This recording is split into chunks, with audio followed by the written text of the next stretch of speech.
Muy buenas noches. Muy buenas noches a todos los participantes del día de hoy, 19 de junio del 2023.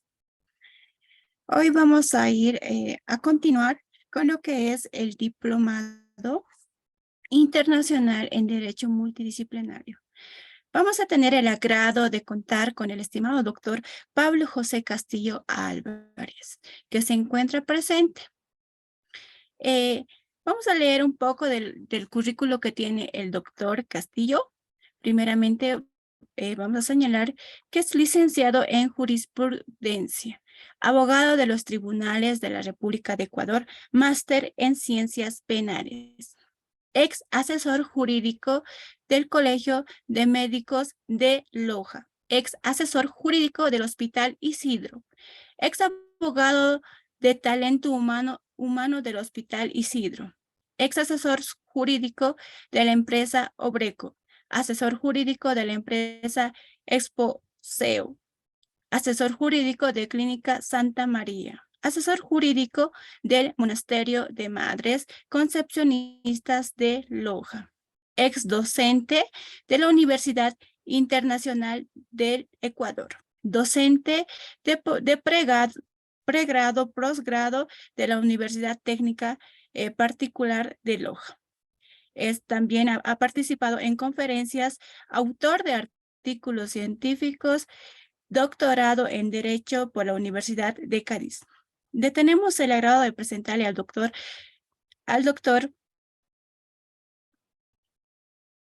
que se encuentra presente. Buenas noches, doctor, le escuchamos. Muy buenas noches, agradeciendo su gentil invitación.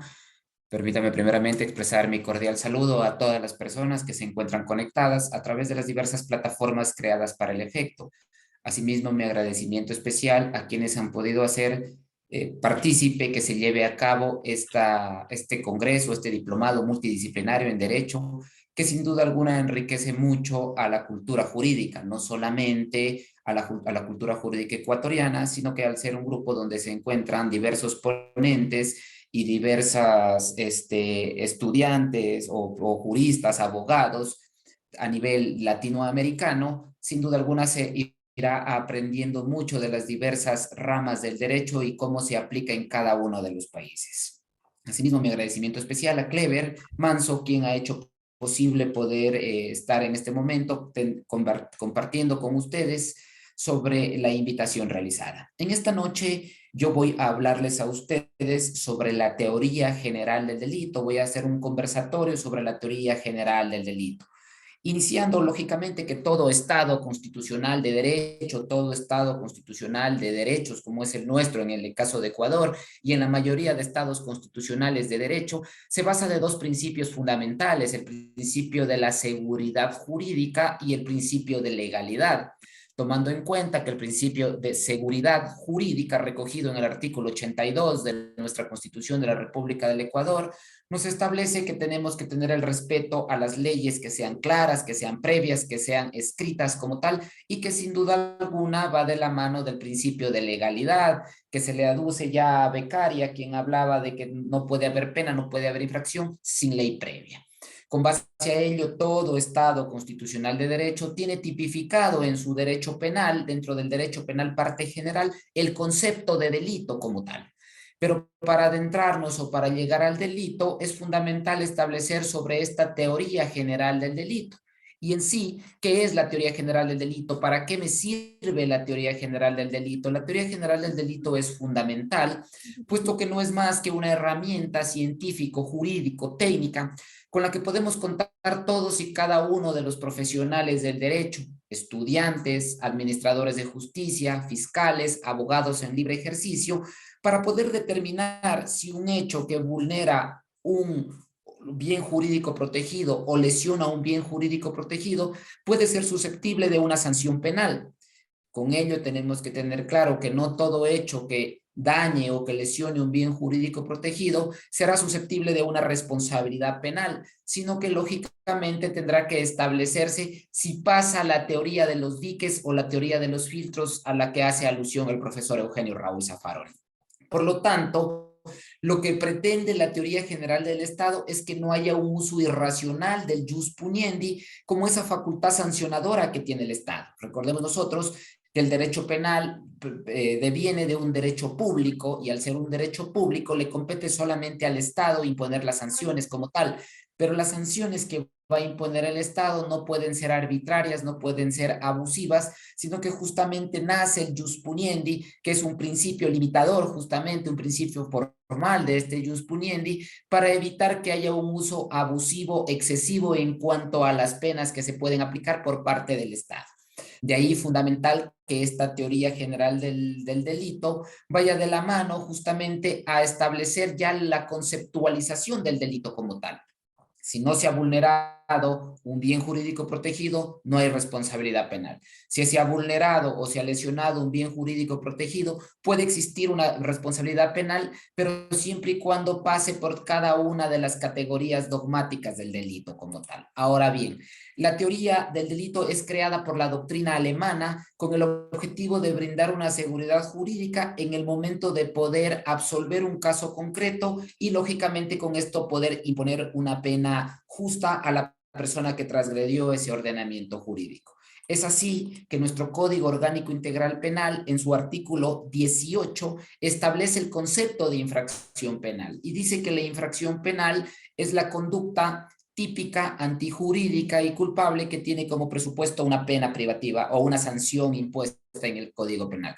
Asimismo, en su artículo subsiguiente, nos dice que la infracción penal se divide en delitos y contravenciones. Por lo tanto, pudiéramos decir que para que exista un delito, para que exista una contravención, tendría que pasar estos filtros: la conducta, la tipicidad, la antijuricidad y la culpabilidad.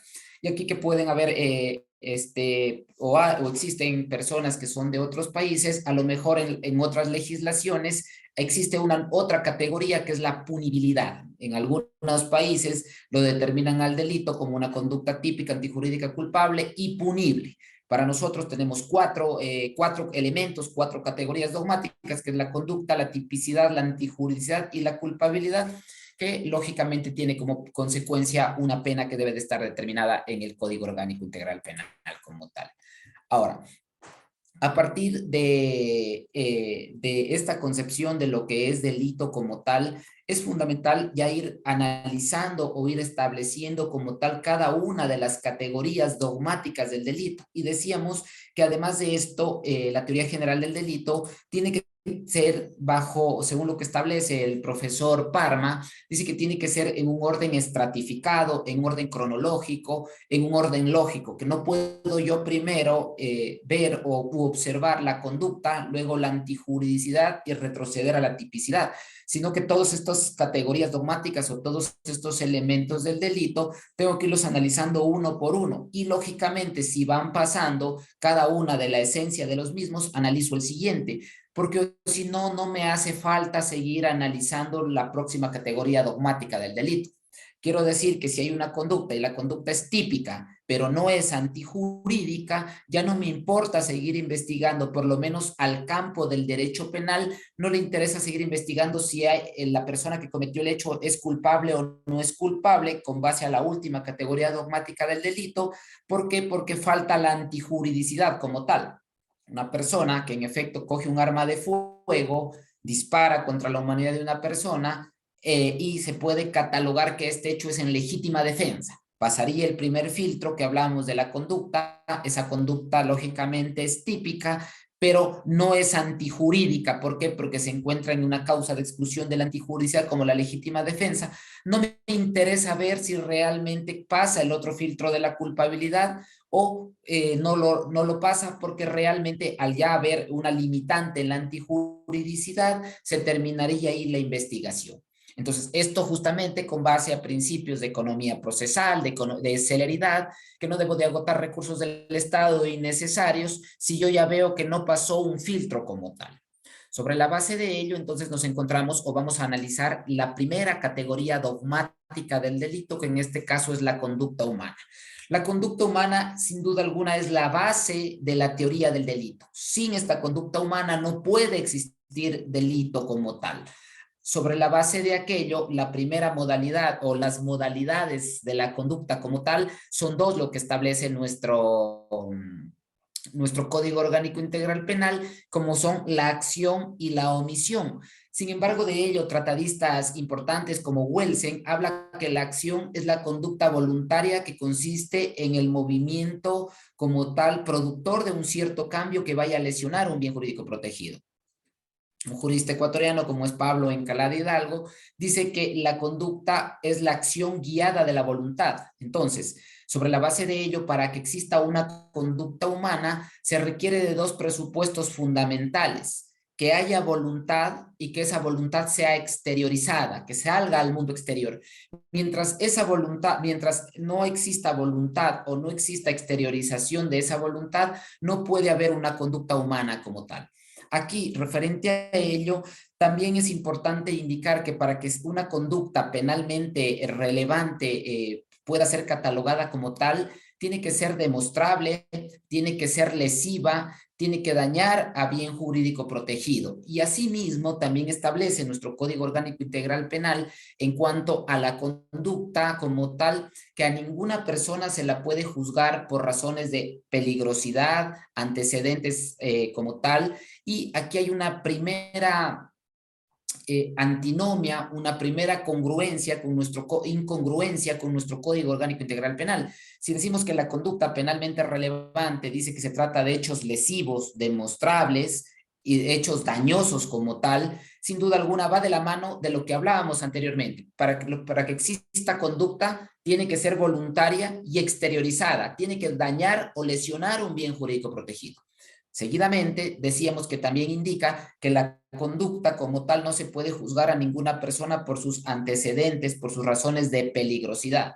Sin embargo, nuestro Código Orgánico Integral Penal ha recogido un tipo penal que se denomina la asociación ilícita, que comprende o que consiste en indicar que cuando dos o más personas se asocian o simplemente se asocian con el fin de cometer delitos sancionados con menos de 5 años, ya se comete un hecho delictivo, lo cual sin duda alguna va en contra de la disposición que acaba de indicar que establece nuestro Código Orgánico Integral Penal.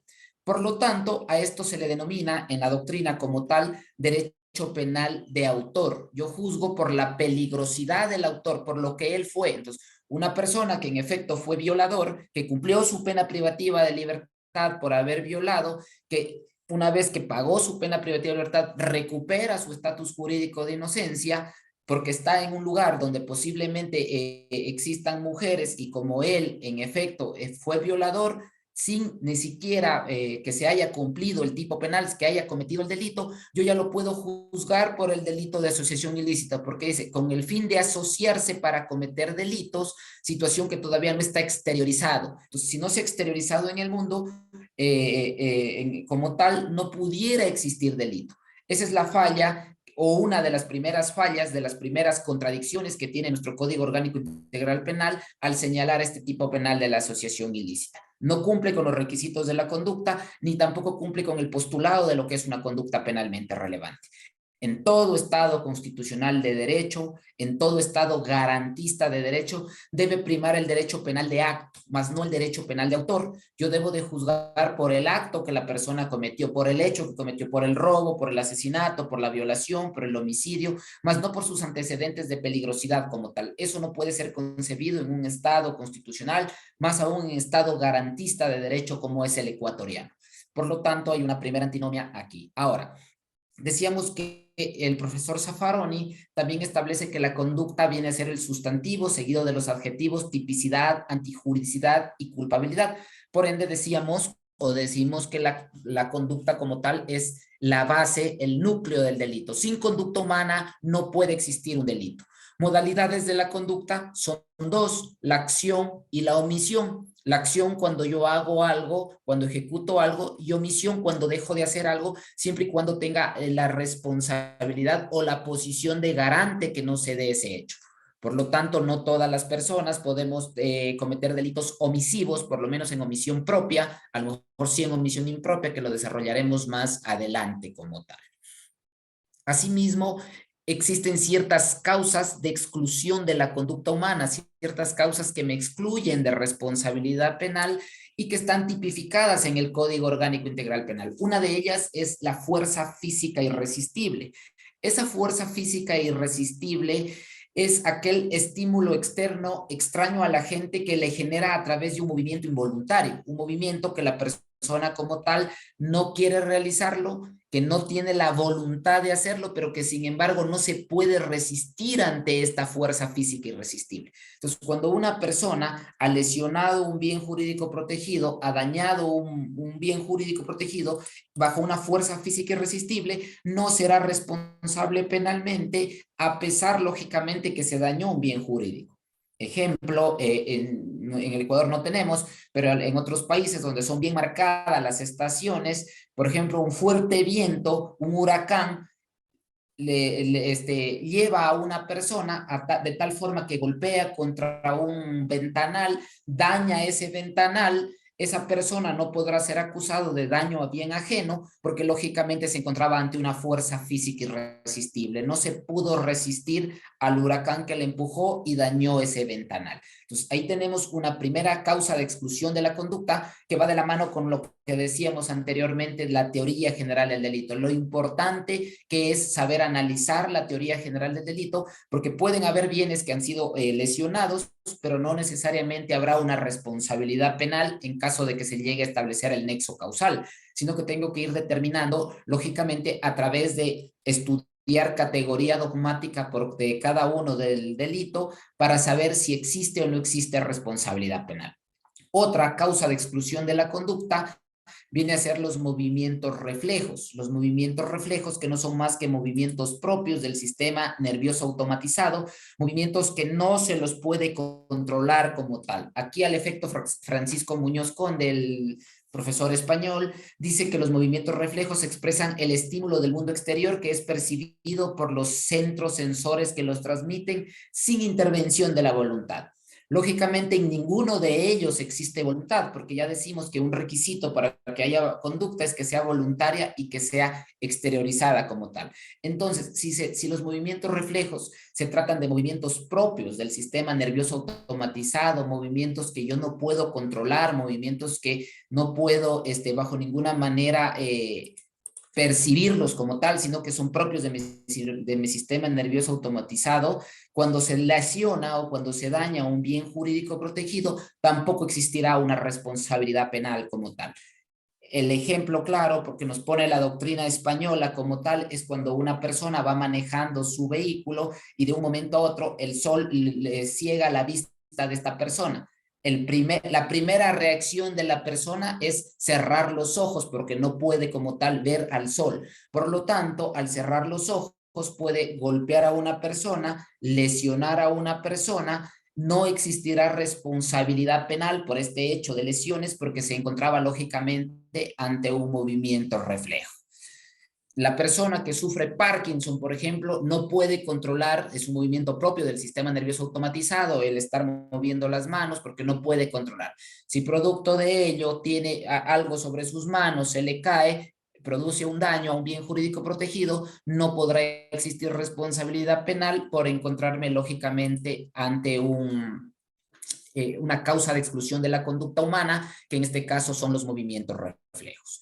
Y como una última causa legal que existe en nuestro Código Orgánico Integral Penal es el estado de plena inconsciencia. Como su nombre mismo lo dice, este estado de plena inconsciencia es cuando la persona no tiene conciencia, cuando la persona está bajo efectos de una hipnosis, bajo efectos de un sueño profundo, bajo efectos del sonambulismo. Entonces, cuando la persona está bajo un estado de plena inconsciencia y producto de este estado de plena inconsciencia puede lesionar un bien jurídico protegido, no podrá existir responsabilidad alguna porque no se encontraba con su voluntad, no impera la voluntad como tal.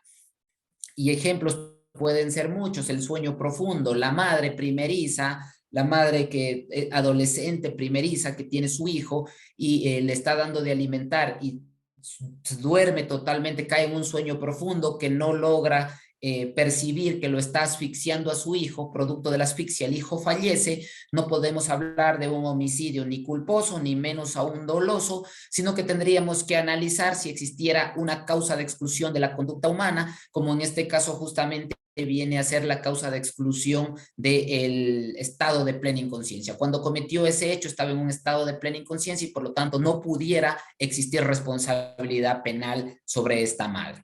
Lo mismo me pasa con las personas, por ejemplo, que se encuentran bajo la situación de la hipnosis. No hay voluntad cuando una persona comete un hecho, no existe la voluntad, por lo tanto no cumpliría con los requisitos de la conducta humana como tal. Entonces, estas son las tres causas de exclusión de la conducta: movimientos reflejos, estado de plena inconsciencia y fuerza física irresistible. Pasadas estas tres causas como tal, todo hecho que realice una conducta humana sí pasaría el filtro como tal. Ahora, la doctrina también nos habla de dos causas de exclusión de la conducta. Una de ellas justamente es mi voluntad o mi ser y la naturaleza. Lo que yo piense, mientras no exteriorice, no puede ser considerado como delito. Por eso nosotros decíamos que ahí, en cuanto al tipo penal de la asociación ilícita, hay una contradicción, hay una antinomia realmente lo que es dan los postulados de nuestra legislación como tal. Yo este rato puedo pensar que terminando esta conferencia voy a robar, voy a matar, voy a violar, pero mientras yo no exteriorice ese hecho, no se me puede juzgar bajo ninguna naturaleza al no estar exteriorizado como tal. Y los hechos de la naturaleza tampoco se puede juzgar. Si este rato hay un temblor, un terremoto, un huracán, un tsunami, producto de ello fallecen muchas personas, no pudiese juzgarse como tal. Estas causas, más las causas de exclusión legales que abordamos, son las únicas que me excluyen de una responsabilidad penal en cuanto a la conducta humana. Si no me encuentro bajo ninguna de esas causas de exclusión de la conducta humana, entonces tendría que pasar a analizar la próxima categoría dogmática del delito, que en este caso es la tipicidad como tal. La tipicidad es fundamental. La tipicidad descansa en el principio de legalidad. Sin duda alguna, no puede haber crimen, no puede haber pena sin ley previa. Nosotros, vuelvo y repito, en un Estado garantista de derecho, en un Estado constitucional de derecho, no se pudiera vulnerar bajo ninguna naturaleza el principio de legalidad. Está recogido en los postulados de la Constitución de la República del Ecuador, como está recogido en el Código Orgánico Integral Penal. Entonces, sin embargo de ello, históricamente se ha podido evidenciar que ha habido muchos abusos a este principio de legalidad. Y uno de ellos es justamente en la Segunda Guerra Mundial, en el juicio de Nuremberg. Si ustedes recuerdan, Nuremberg que quedó todo destrozado en Alemania y por lo tanto se juzgó en Nuremberg a las personas que cometieron delitos de lesa humanidad, sin duda alguna delitos graves. Se cometieron graves violaciones a derechos humanos, genocidios, aparte desapariciones forzadas. Sin duda alguna hubieron muchos delitos de lesa humanidad, pero por más delito de lesa humanidad, por más delitos de graves violaciones a los derechos humanos que fueron cometidos, no se pudo haber jamás transgredido el principio de legalidad. Entonces, ¿qué pasó en Nuremberg? En Nuremberg se impusieron penas que no estaban previstas en los códigos como tal. Primero hubo un primer abuso cuando se crearon tribunales ad hoc para militares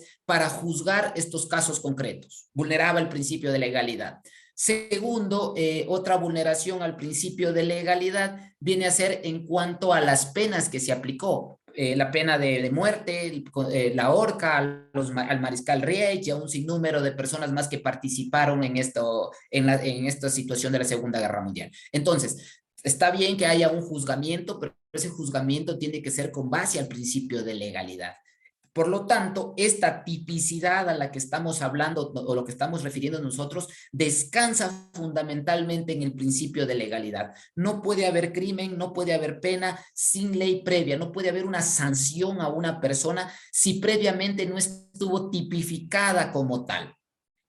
En la tipicidad la desarrolla de una manera clara, de una manera concreta, Billing en el año de 1906 y se la recoge en nuestro Código Orgánico Integral Penal en el artículo 25, donde establece que los tipos penales describen los elementos de las conductas penalmente relevantes. Por lo tanto, para que pueda juzgarse a una persona, tiene que existir el tipo penal previo. Esto va de la mano de del principio de irretroactividad de la ley como tal. La ley no es para lo anterior, sino la ley es para lo venidero, desde que se promulga en el registro oficial como tal.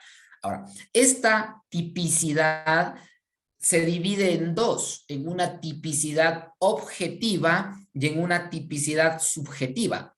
La tipicidad objetiva no va más allá no me pide más allá que la conducta que la persona realizó se subsuma a un tipo penal, se adecue correctamente a un tipo penal, cumpla con el tipo penal. Y de ahí, lógicamente, que es fundamental estudiar dentro de la tipicidad objetiva los elementos constitutivos del tipo penal. ¿Por qué? Nosotros decimos que la tipicidad a mí me exige que la conducta que la persona ejecutó se subsuma correctamente a un tipo penal. Entonces, un ejemplo, yo voy manejando mi vehículo y lógicamente yo voy sin cinturón de seguridad, un agente de tránsito para mi marcha y me dice usted ha cometido una contravención por no utilizar cinturón de seguridad y en efecto tiene las fotografías, dos agentes de tránsito me citaron, tengo la boleta citatoria, correcto. ¿Qué pasa? La conducta que yo ejecuté se subsume correctamente a un tipo penal. Debo de ser sancionado por ese hecho como tal. Pero ¿qué pasa cuando en cambio yo estoy en estado etílico como tal y estoy estacionado en mi carro escuchando música, pero mi carro está prendida a la marcha, pero no estoy conduciendo? Viene un agente de tránsito para la marcha de mi vehículo y me dice o me cita y me lleva aprendido porque supuestamente yo estoy manejando o conduciendo el vehículo en estado etílico, lo cual no se ha llegado a comprobar. Esta tipicidad objetiva, la que decimos, no se puede llegar a comprobar. ¿Por qué? Porque dice, el tipo penal dice, la persona que conduzca un vehículo en estado de embriaguez. En este caso yo no estaba conduciendo, no se adecua el verbo rector a lo que yo estoy realizando.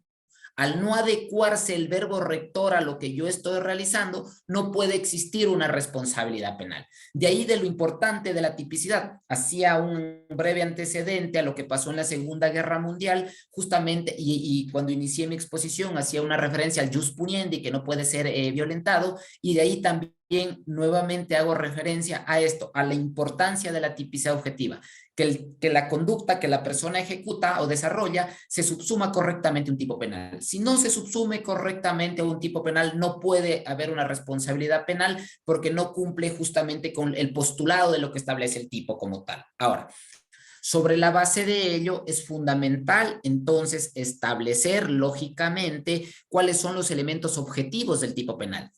Para que exista delito, existen o deben de haber necesariamente, valga la redundancia, elementos necesarios. Y también en ciertos tipos penales existen elementos accidentales como tal. Pero estos elementos necesarios tienen que estar inmerso para que pueda existir el delito.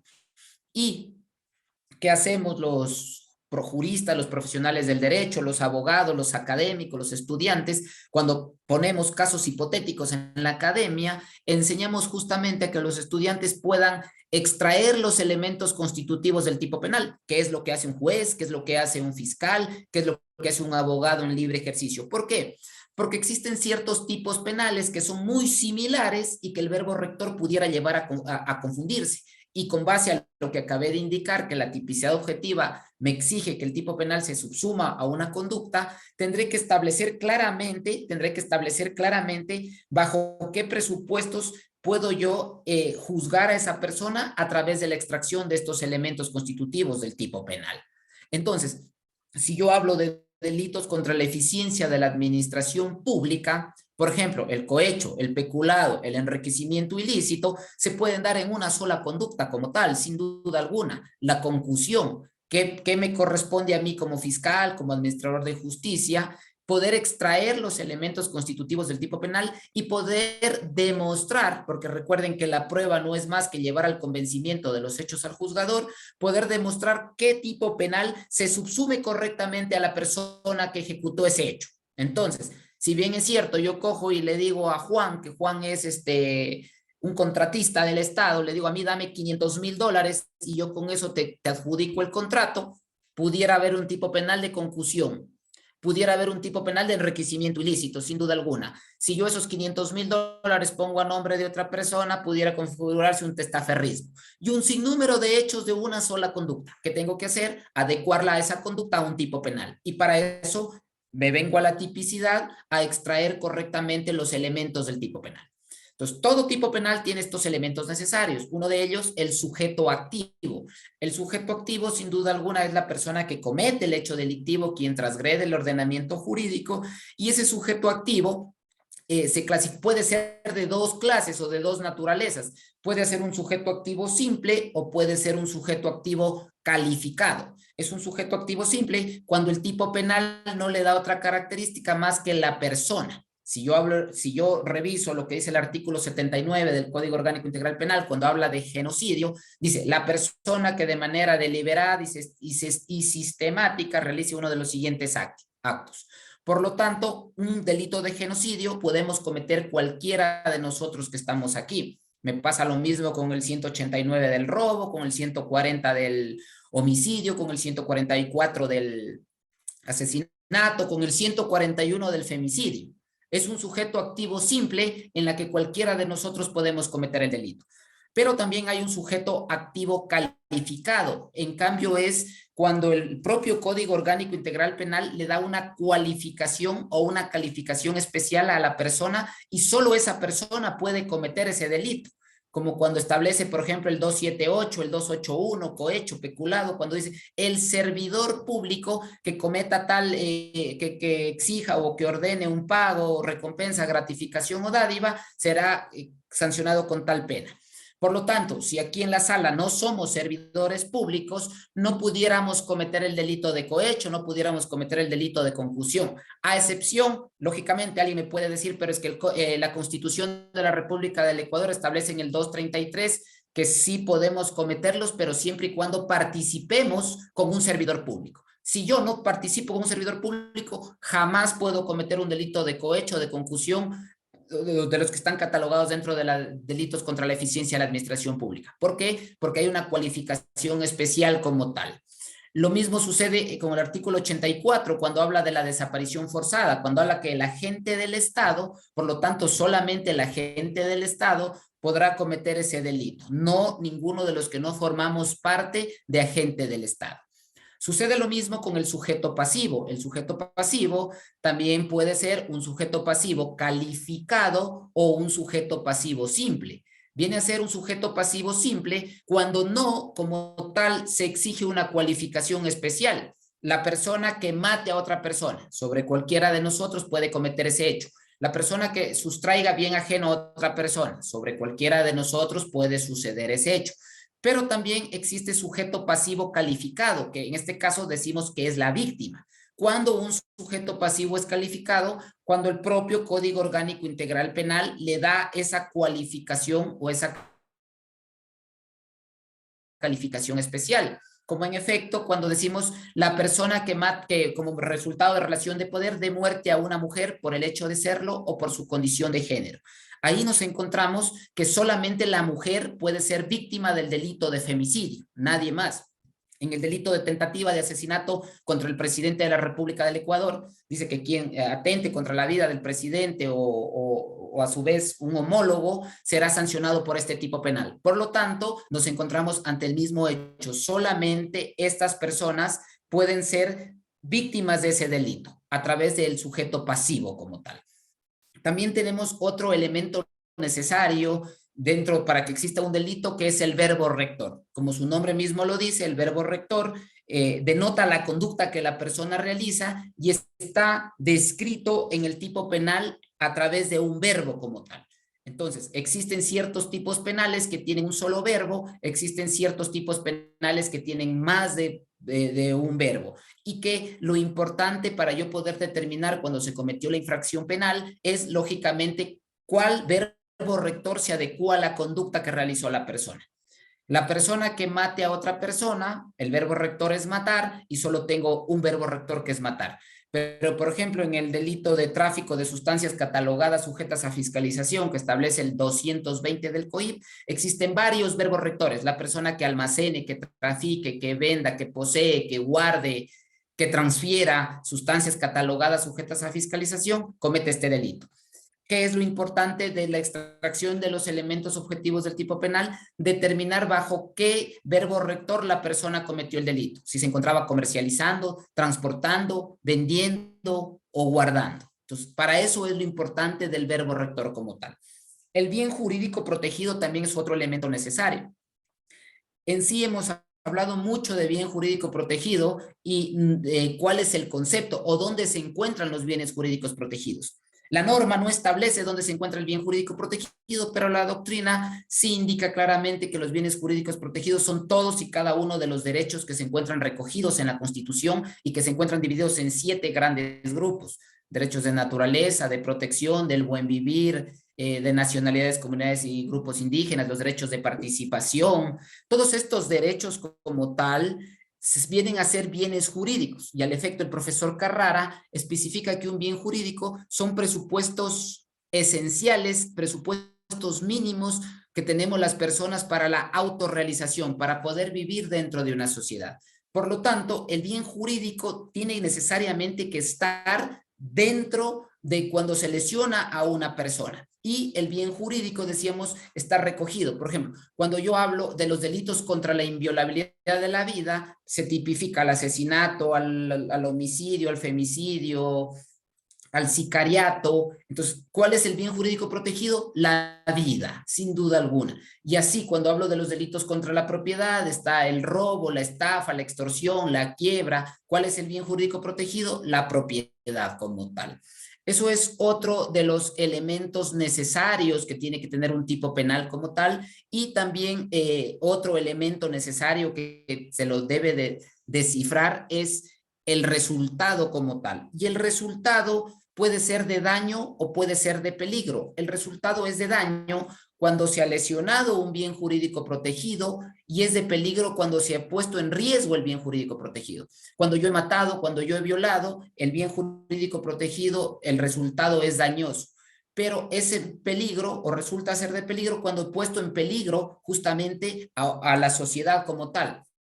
Por lo general, el delito, por ejemplo, de tenencia y porte de armas es un delito cuyo resultado es peligro. Mientras yo tenga un arma de fuego sin autorización y no la accione, estoy poniendo en riesgo, en peligro a la sociedad como tal. Las tentativas, todas las tentativas, sin duda alguna, vienen a ser delitos cuyo resultado es de peligro.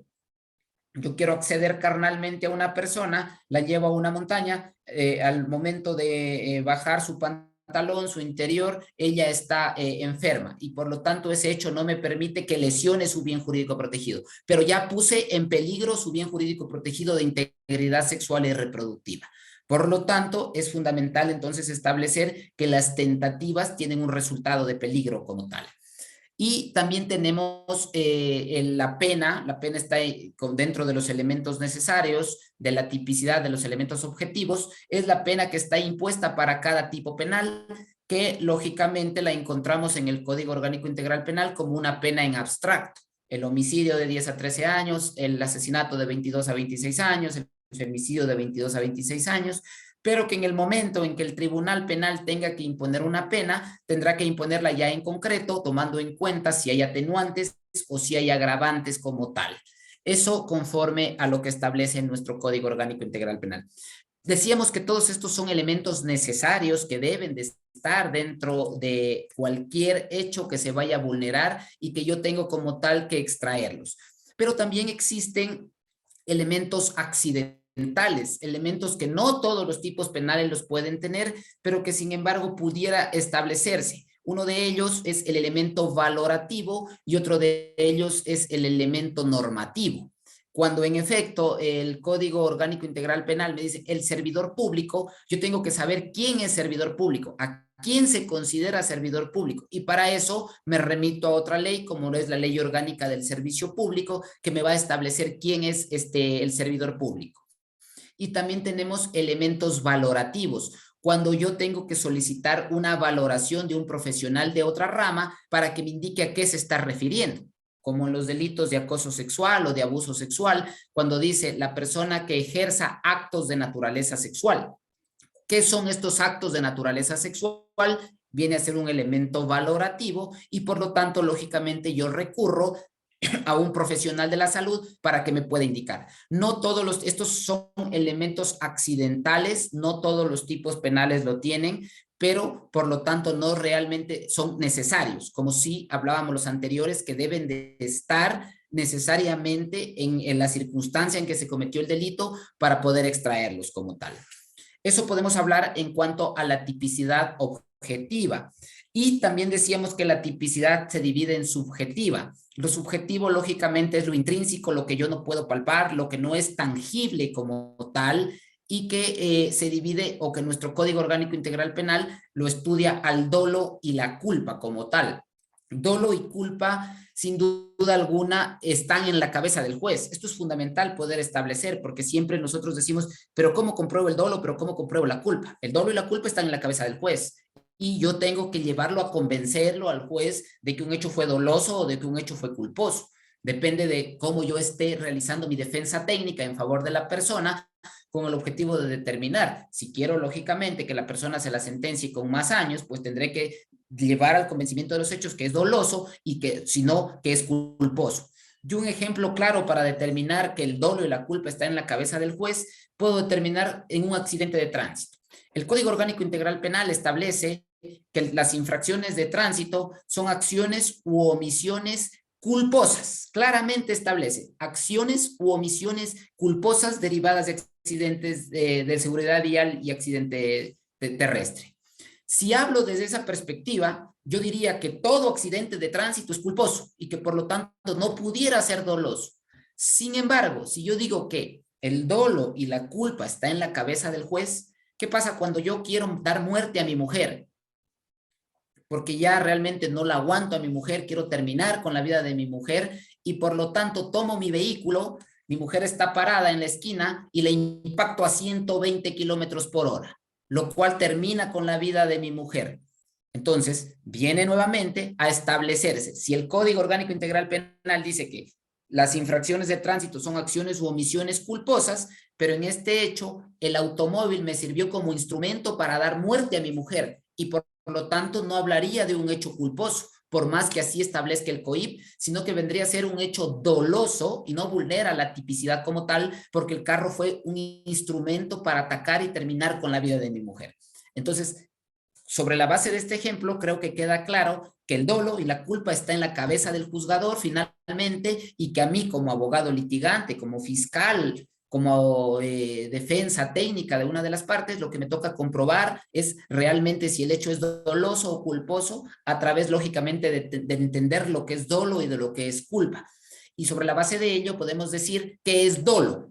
Dolo viene a ser, bueno, nuestro Código Orgánico Integral Penal en su última reforma lo deja muy claro al dolo. Anteriormente era escueto el concepto de dolo. Decía que dolo es el designio de causar daño, lo cual me parece que queda muy escueto. En la actualidad, el COIP establece que dolo, dice, la persona que, conociendo los elementos objetivos del tipo penal, ejecuta voluntariamente la conducta. Y ahí vemos implícito los dos elementos que tiene el dolo. Para que haya dolo tiene que haber un elemento cognitivo y volitivo. O sea, el conocimiento y la voluntad. Yo quiero matar y en efecto mato. Yo quiero robar y en efecto robo. Eso es dolo. Ahora, la doctrina ha hecho una ramificación o ha establecido varias clases de dolo. El dolo directo, el dolo indirecto y el dolo eventual. Aquí es importante establecer que por lo menos para nuestro país, no es necesario o el juzgador, el legislador no ha determinado una clasificación en cuanto a la pena privativa de libertad para quien actúa con dolo directo, para quien actúa con dolo indirecto y para quien actúa con dolo eventual.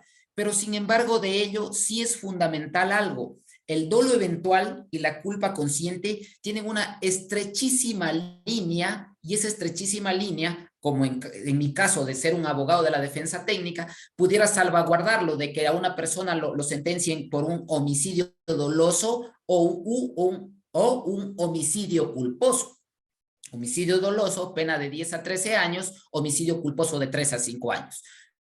Con esto también es fundamental establecer que no necesariamente yo tengo que haber ganado un proceso penal, que lo declaren inocente a mi defendido para haber dicho que yo gané el proceso. El simple hecho de poder rebajar la pena privativa de libertad o cambiarlo al tipo de dolo a culpa, tengo que sentirme victorioso. En derecho penal no es tan fácil establecer cómo gano, pero si yo puedo pasarlo de dolo a culpa, y para eso sí me va a servir el dolo eventual de la culpa consciente. En el primer caso, el dolo directo es muy fácil de establecer. Dolo directo es cuando una persona quiere un hecho y en efecto realiza todos los hechos conducentes para que el mismo se dé. Quiero matar a María, tomo mi pistola y disparo contra la humanidad de María y termino con la vida de María. Un dolo indirecto.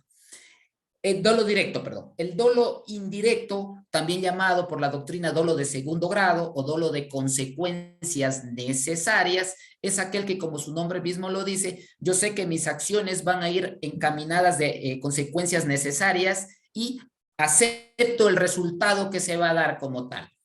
Yo quiero matarlo a Juan, pero Juan va con 4 amigos en un vehículo, yo pongo una bomba y por lo tanto sé que todos van a fallecer, pero lo que a mí me importa es terminar con la vida de Juan. Eso viene a ser un dolo indirecto. Y ahora vamos a hablar de esa estrechísima línea que decíamos entre el dolo y la culpa, y sobre todo que solo tiene que ver con el dolo eventual como tal. ¿Qué es el dolo eventual? El dolo eventual, que es fundamental establecerlo y que hay una... voy a hablarles un poquito de una sentencia que me parece muy importante de la Corte Constitucional de Colombia. El dolo eventual establece que la persona se representa la posibilidad de un resultado típico. Yo me represento de que yo, con lo que voy a hacer, puedo cometer un hecho, pero tengo una infundada esperanza que el resultado no se vaya a dar, de tal manera que si se da, lo acepto y si no, mejor. Mostrando un total desdén por un bien jurídico protegido. Ahora, sobre la base de esto, la Corte Constitucional ya establece en una sentencia de Colombia, ojo, de Colombia, en una sentencia fundamental, establece que para que haya dolo eventual, necesariamente tiene que existir un plan de afectación a un bien jurídico protegido. Y esta sentencia que se viene desarrollando es fundamental. ¿Por qué? Porque en este ejemplo vamos a entenderlo mejor. En Colombia, un taxista se pone a discutir con un motociclista y se empiezan a gritar, a dar insultos y todo. El taxista le quiere botar el carro al motociclista, sin embargo el motociclista acelera y sigue. 2 semáforos más adelante, el motociclista toma una piedra y espera que pase el taxista. Al pasar el taxista, el motociclista le bota la piedra en el parabrisa del taxista, pero esta piedra se impacta mucho más atrás, cae en una persona que estaba de pasajero en la cabeza y le produce la muerte. Si decimos que en el dolo eventual tiene que haber un plan de afectación al bien jurídico protegido, nos encontramos que ese hecho es un homicidio doloso, pero el dolo es eventual, no hay ni dolo directo ni dolo indirecto. ¿Por qué razón? Porque la Corte Constitucional dice hay un plan de afectación al bien jurídico, no importa qué bien jurídico protegido. Sin duda alguna, el motociclista jamás quiso la muerte del pasajero, de la persona que iba atrás, pero sí tuvo en su cabeza un plan de afectación al bien jurídico, dañar la propiedad del taxista. Sin embargo, ante la gravedad, lógicamente, de los hechos, pasa al parabrisa y golpea. Eso es dolo eventual. Entonces, eso es fundamental establecer, que en el dolo eventual siempre hay un plan de afectación al bien jurídico protegido. ¿Qué pasa con la culpa? ¿Qué es la culpa? O la imprudencia, que se la conoce en otros países, nuestro código la tenemos desarrollada como culpa, la culpa no es más que infringir el deber objetivo de cuidado. Y establecemos que nosotros podemos infringir el deber objetivo de cuidado por negligencia, por imprudencia, por impericia o por inobservancia de la ley. Ejemplos claros como el médico que llega una paciente y le dice: usted, señora, está mal del colon, sin embargo ha sido una apendicitis que se convierte en una peritonitis y la persona fallece. Eso viene a ser, sin duda alguna, un homicidio culposo. Hay culpa, infrinjo mi deber objetivo de cuidado como tal, ¿verdad? Entonces, cuando yo infrinjo mi deber objetivo de cuidado, viene a ser la situación, en este caso, negligente. Imprudente, voy manejando mi vehículo, me llega un mensaje a mi celular, tomo mi celular, me distraigo en mi celular, colisiono y lesiono a una persona, fui imprudente. Inobservancia de la ley. En nuestro país y en la mayoría de países, por ejemplo, los GAT municipales tienen la competencia para dar permiso para construcción de casas. El funcionario público que le compete otorgar el permiso siempre y cuando haga una inspección técnica del lugar. Él, por pereza o por lo que haya sido, no va al lugar de los hechos. Producto de esto, el suelo no fue el adecuado para la construcción, cae la propiedad terminando con la vida de las personas. Nos encontramos lógicamente ante un homicidio culposo. Ahora, la culpa también se divide en culpa consciente y en culpa inconsciente. La culpa consciente es cuando la persona, guiada de sus capacidades, de sus habilidades, confía en que el resultado típico no se va a dar. Y aquí viene el ejemplo de un corredor de carros, un corredor profesional de carros que él confía en que domina su vehículo, va a 80, 90 kilómetros por hora, golpea y colisiona a una persona, sin duda alguna es una culpa consciente como tal.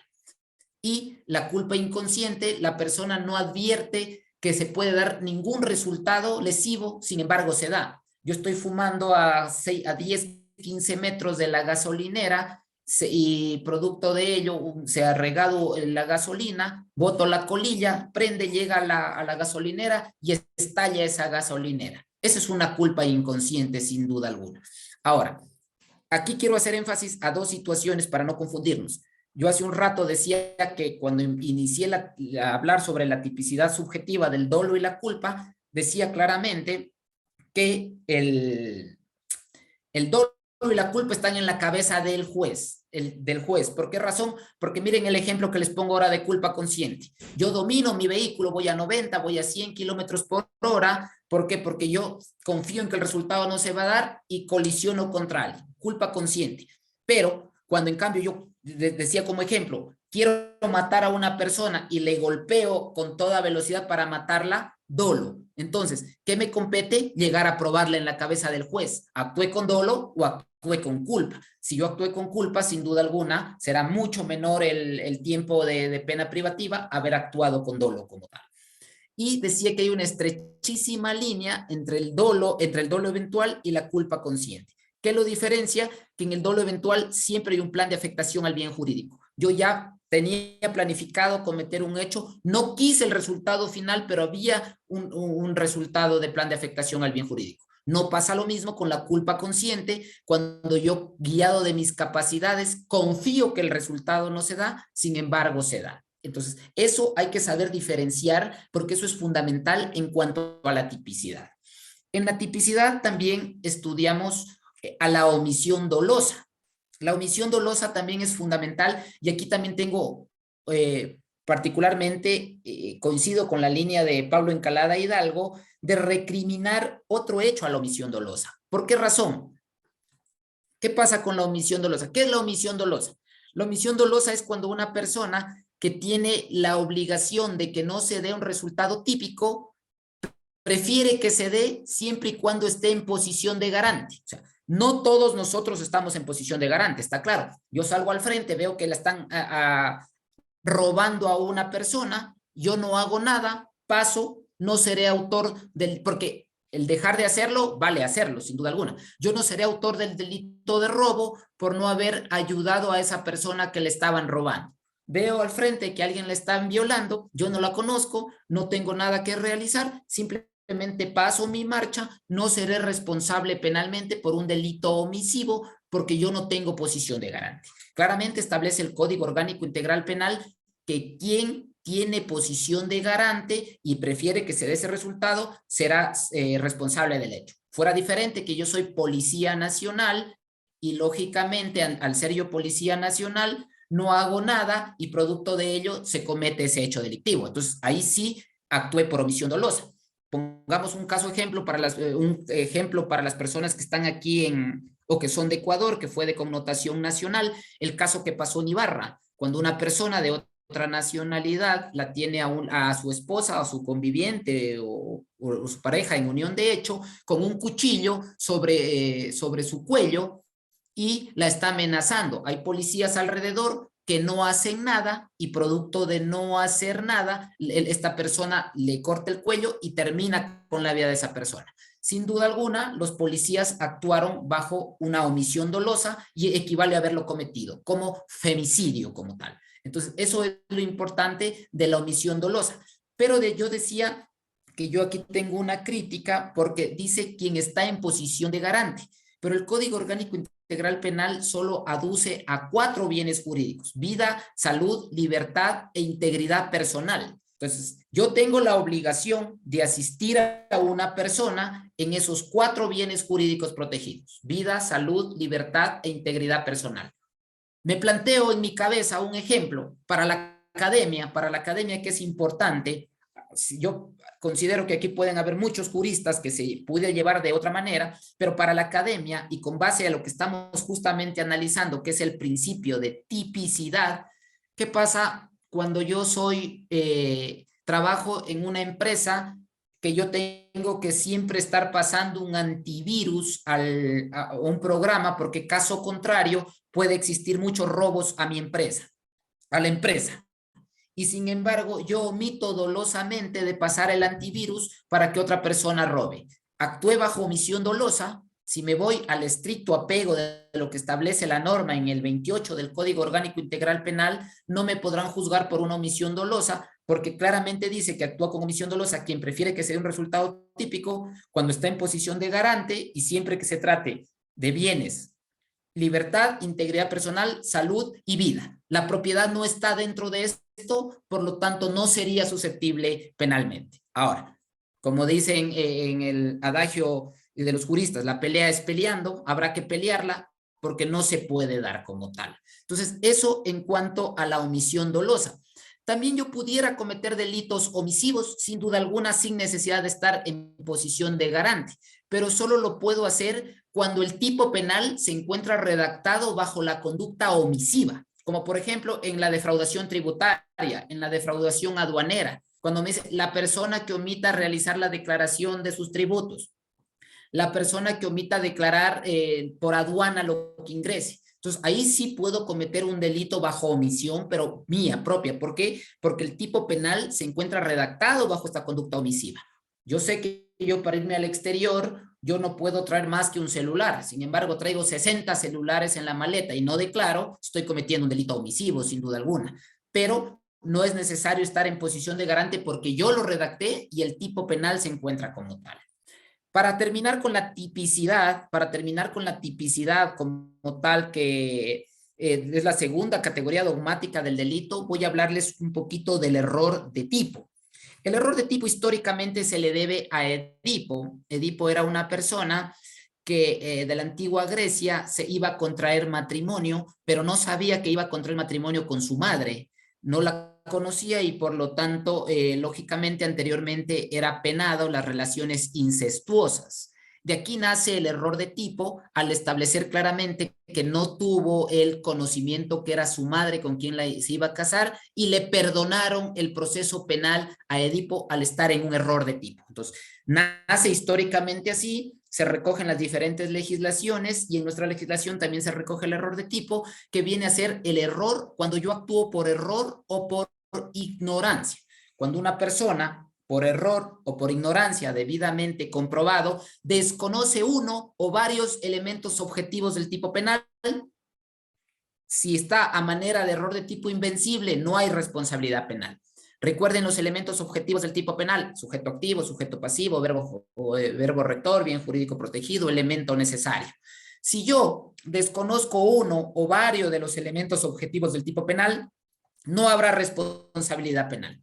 Y con ejemplos es un poquito mejor porque vamos, o por lo menos se dilucida un poco mejor. Entonces, si decimos que el concepto de error de tipo es cuando por error o por ignorancia debidamente comprobado desconozco uno de los elementos objetivos del tipo penal, no existe responsabilidad penal si yo estoy en un error de tipo invencible, y existe responsabilidad penal si yo estoy en un error de tipo vencible, pero siempre y cuando el tipo penal sea culposo. Entonces, quiere decir que yo no puedo decir que estoy en un error de tipo vencible por el delito de violación, porque la violación es netamente dolosa. No hay violación culposa. Nuestro Código Orgánico Integral Penal ha detallado o ha determinado claramente cuáles son los tipos penales culposos. Lesiones culposas, homicidio culposo. Ahí yo puedo caber en un error de tipo vencible y por lo tanto seré responsable a manera de culpa. Mientras tanto que si estoy en un error de tipo invencible, no tendré responsabilidad penal. Ahora, nuestro Código Orgánico Integral Penal tampoco ha hecho una diferenciación expresa cuando estoy en un error de tipo invencible y cuando estoy en un error de tipo vencible. Sin embargo, la doctrina ha desarrollado mucho más allá y dicen que ¿cuál es la diferencia entre un error de tipo invencible y un error de tipo vencible? Es la debida diligencia con la que el sujeto tuvo que actuar como tal. Voy a poner un ejemplo en la cual podemos determinar un error de tipo invencible y un error de tipo invencible, y luego un ejemplo que suscitó en nuestros tribunales de la República del Ecuador para poder entender. ¿Qué pasa, por ejemplo, cuando una persona es aficionada a la caza y por lo tanto va a un lugar donde es permitido cazar, lógicamente, pero es una persona novata, no ha ido a esa área, va por primera vez, lleva su pistola de caza y en efecto ve un lugar donde dice prohibido pasar, solo patos, solo animales, solo venados? Y por lo tanto, él va donde está permitido disparar, toma su arma de fuego, ve que algo se mueve y dispara. Por lo tanto, sucede que no ha sido un animal, sino que ha sido una persona. Él, en este caso, se encuentra en un error de tipo vencible. Perdón, sí, en un error de tipo invencible. No pudo vencer el error. ¿Y por qué no pudo vencer el error? Nuevamente tengo que comprobarle al juez. Es una persona que por primera vez va a cazar, es novato en ir a cazar, él fue a un lugar permitido, en el lugar decía no pasar, solamente animales, sin embargo una persona hizo caso omiso, disparó y lo mató. Error de tipo invencible. En el mismo ejemplo pongamos un error de tipo vencible. La misma, va una persona, pero que ya es vieja, experta, que conoce el área, que ha ido varias veces y que ella sabe que a veces hay personas imprudentes que transgreden o que traspasan esa línea del prohibido pasar. En el momento en que tiene su arma, ve que algo se mueve y además duda porque dice, ¿es animal o es persona?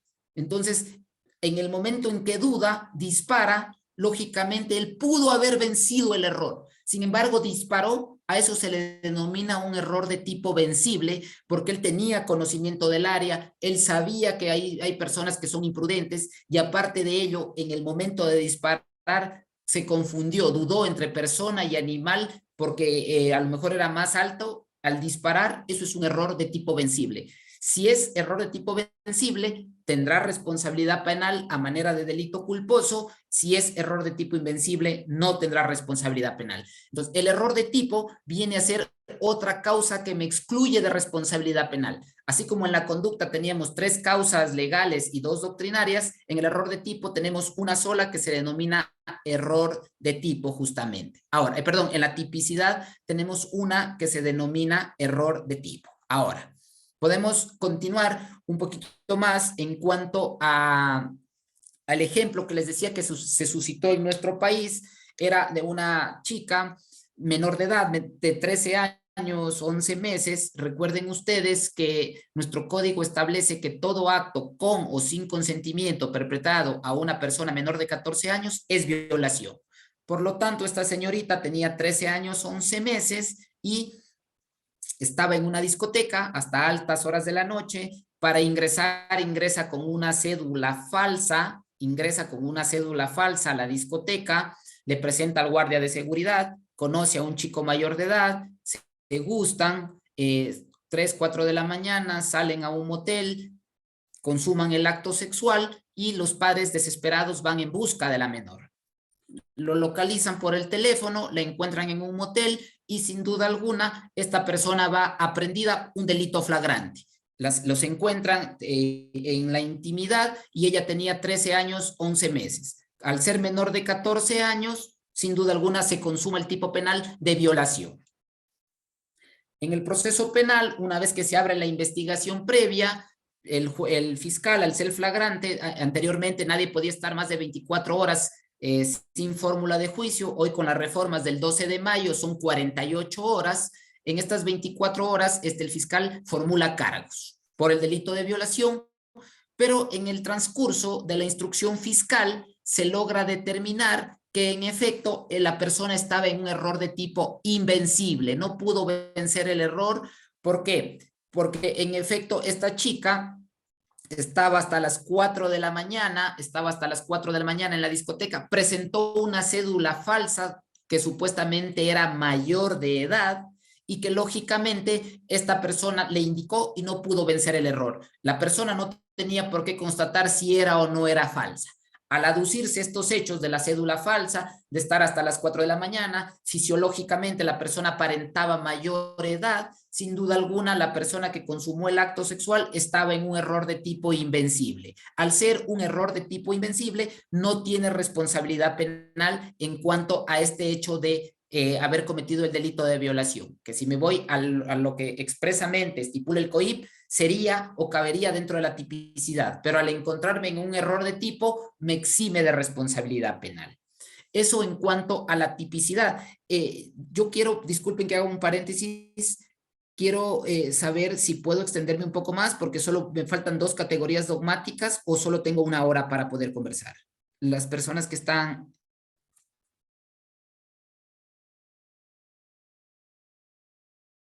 Estimado doctor, siga nomás, tenemos tiempo. Listo, muchas gracias, Francisco. Entonces, pasada la segunda categoría dogmática del delito, que es la tipicidad, me iría a una tercera categoría dogmática del delito, que es la antijuridicidad. La antijuridicidad nace con von Jhering, un alemán que en 1867 empieza a hablar de la antijuridicidad. Y como estudiantes de derecho siempre hemos dicho, la antijuridicidad no es más que lo que es contrario a derecho. Todo lo que es contrario a derecho. Y nuestro COIP establece así, que para que se debe amenazar o lesionar un bien jurídico sin justa causa para que sea antijurídico. Entonces, lo contrario a derecho es lo que no está permitido. Por lo tanto, la propia norma me dice que yo puedo, lo que es antijurídico puede convertirse a jurídico si yo me encuentro dentro de alguna de las causas de justificación de la antijuridicidad. Si yo lesiono un bien jurídico protegido por una justa causa, comprendida dentro de las causas formales, no tendré responsabilidad penal. Eso me dice la antijuridicidad. Ahora, esta antijuridicidad se divide o podemos hablar de 3 clases de antijuridicidad. Una antijuridicidad material, una antijuridicidad formal y una antijuridicidad o las causas de exclusión de antijuridicidad doctrinarias, las que las normas, la que la doctrina habla, la que la doctrina desarrolla. Recordemos nosotros que el derecho penal moderno se basa o se sustenta en 3 momentos o en 3 pilares fundamentales: el jus puniendi, la ley penal y la doctrina. Por lo tanto, la doctrina toma una gran connotación ahora. Sin duda es fundamental. Anteriormente éramos muy codiguistas. Todo lo que decía el código, código, código. Ahora la doctrina es fundamental y se puede tranquilamente, bajo la doctrina, interponer algún hecho que pudiera ser contrario y poder ganar un proceso. Quiero llegar a esto. Si decimos nosotros que la antijuridicidad es todo lo contrario a derecho, entonces que hay causas que me van a excluir de la antijuridicidad y que vienen a ser jurídicas y que es legales. Hablemos de las causas doctrinarias. Una de ellas es el titular del consentimiento del derecho. Lógicamente, si yo voy donde un tatuador y le digo, hágame un tatuaje en toda la espalda, yo sé que me va a producir lesión, pero yo no puedo decirle a esta persona o ponerle una denuncia o una querella a esta persona por el delito de lesiones, porque yo mismo consentí como titular del derecho. Cuando yo me voy a un deporte de contacto extremo, como la UFC, el box o cualquiera de estos que son de contacto extremo, sin duda alguna me está causando una lesión. Indudablemente que hay una lesión, pero yo no puedo decirle que le voy a imponer o que le voy a proponer una querella por el simple hecho de que yo consentí como tal. Entonces, cuando hay el titular del consentimiento del derecho, no puede haber una responsabilidad penal. Pero esta titularidad del consentimiento del derecho no puede ser total, tiene que tener ciertas eximentes y lógicamente una de ellas es un bien jurídico protegido como la vida, que es esencial. Yo no puedo, ¿a qué quiero llegar? Yo no puedo decir, si yo dispárame y mátame, yo estoy consintiendo como tal y no será responsable penalmente. No, ¿verdad? Entonces, hay ciertas limitantes que lógicamente no puede atentar o lesionar gravemente un bien jurídico protegido. Ahora, titular del consentimiento del derecho se puede dar en el campo de la medicina. Cuando yo sufro de diabetes, llego a hacerme verón del médico y el médico me dice, tiene toda la pierna necrosada y por lo tanto hay que amputarle sus piernas porque caso contrario sigue subiendo y te va a morir. Yo consiento, no puedo decirle no puedo decirle al médico una responsabilidad jurídica. ¿Por qué? Porque estoy en titular del consentimiento del derecho. Otra causa doctrinaria que me habla la antijuridicidad son las autolesiones. Lo que yo mismo me haga, no puedo tener una responsabilidad penal. Cuando yo mismo me pegue, cuando yo mismo me dañe, cuando yo mismo me golpee, no puede existir una responsabilidad penal. Y esto va de la mano de un tipo penal que particularmente también considero que no está dentro de los presupuestos que deberían de existir, como es la simulación de secuestro. La antijuridicidad requiere dañar o lesionar un bien jurídico protegido. Cuando yo mismo me daño mi bien jurídico protegido, cuando yo mismo me lesiono mi bien jurídico protegido, ¿qué estoy dañando? O sea, no estoy dañando nada y por lo tanto el tipo penal no debería de existir. La simulación de secuestro, cuando la persona simula estar secuestrada. Los ejemplos claros, y disculpen que haga un acto coloquial aquí, cuando vemos en TikTok dice, estoy secuestrado, la llamo a mi esposa, estoy aquí viernes, llego el lunes, no te preocupes. Es lógico, pues. No puedo yo lesionarme un propio bien jurídico protegido, por lo tanto, no puede existir responsabilidad penal. Ese es un tipo penal que realmente nuestros legisladores lo brillantemente lo han puesto, pero para efectos de academia, para efectos de poder juzgar, no debería de estar como tal, porque es un tipo penal, aparte que es inconstitucional. Si partimos que el bien para dañar o para que exista delito se debe dañar o lesionar un bien jurídico protegido, pero debe dañarlo otra persona, porque yo mismo no me puedo dañar mi bien jurídico. Y ahí vamos de la base de las autolesiones. Si yo este rato me doy un cabezazo contra la pared y me golpeo y me cogen puntos y me lesiono, no puedo culpar a nadie, pues porque las autolesiones no son susceptibles de un juzgamiento. Esa es otra causa de exclusión doctrinaria. Y hay una causa que también que la están desarrollando mucho, sobre todo los alemanes, pero en Sudamérica lo desarrollan mucho los peruanos, porque los peruanos tienen una línea recta de los alemanes, o sea, siguen mucho a la escuela de Klaus Roxin, de Gunther Jacobs, el finalismo como tal, que es la autopuesta en riesgo del bien jurídico protegido. Es otra causa doctrinaria que se la está hablando mucho. Nuestro país realmente, o en Ecuador, que para las personas que no son de Ecuador, no se la ha desarrollado mucho todavía, pero en Perú se la desarrolla mucho la autopuesta en riesgo del bien jurídico protegido, que dice que cuando uno mismo pone en riesgo a su bien jurídico protegido no puede haber responsabilidad penal. Hay un profesor peruano que este rato se me escapa el nombre, pero él pone un ejemplo, Percy García. Él pone un ejemplo muy coloquial, muy bonito, que dice, ¿qué pasa cuando yo me voy donde un chamán? Y el chamán me dice a mí, mira, trae todo tu oro, trae todo tu plata, tu oro y entiérrala aquí. Y mañana pasado esto te produce un árbol de oro, de dinero, y después de 4 días vas a ver cómo crece tu oro. Tú entierras ahorita 1 kilo de oro, en 4 días tienes 2 kilos, en un mes tienes 6 kilos. Cualquier persona que tengamos un mínimo de razonabilidad, no podemos creer eso. Entonces, la persona que va y le lleva al chamán, que en efecto coloque, guarde, el chamán coge, una vez que la persona se descuida, desentierra y se roba todo eso, y va y le dice, es que no creíste, tu fe no fue tan grande y no creíste, él mismo puso en riesgo su bien jurídico protegido. Dice, no pudiera como tal, dicen los peruanos, no pudiera como tal juzgarse ese hecho. Ojo, que estoy hablando doctrinariamente, en nuestro país yo sé que se lo va a juzgar, pero es importante ir desarrollando esta teoría doctrinaria de la autopuesta en riesgo del bien jurídico protegido.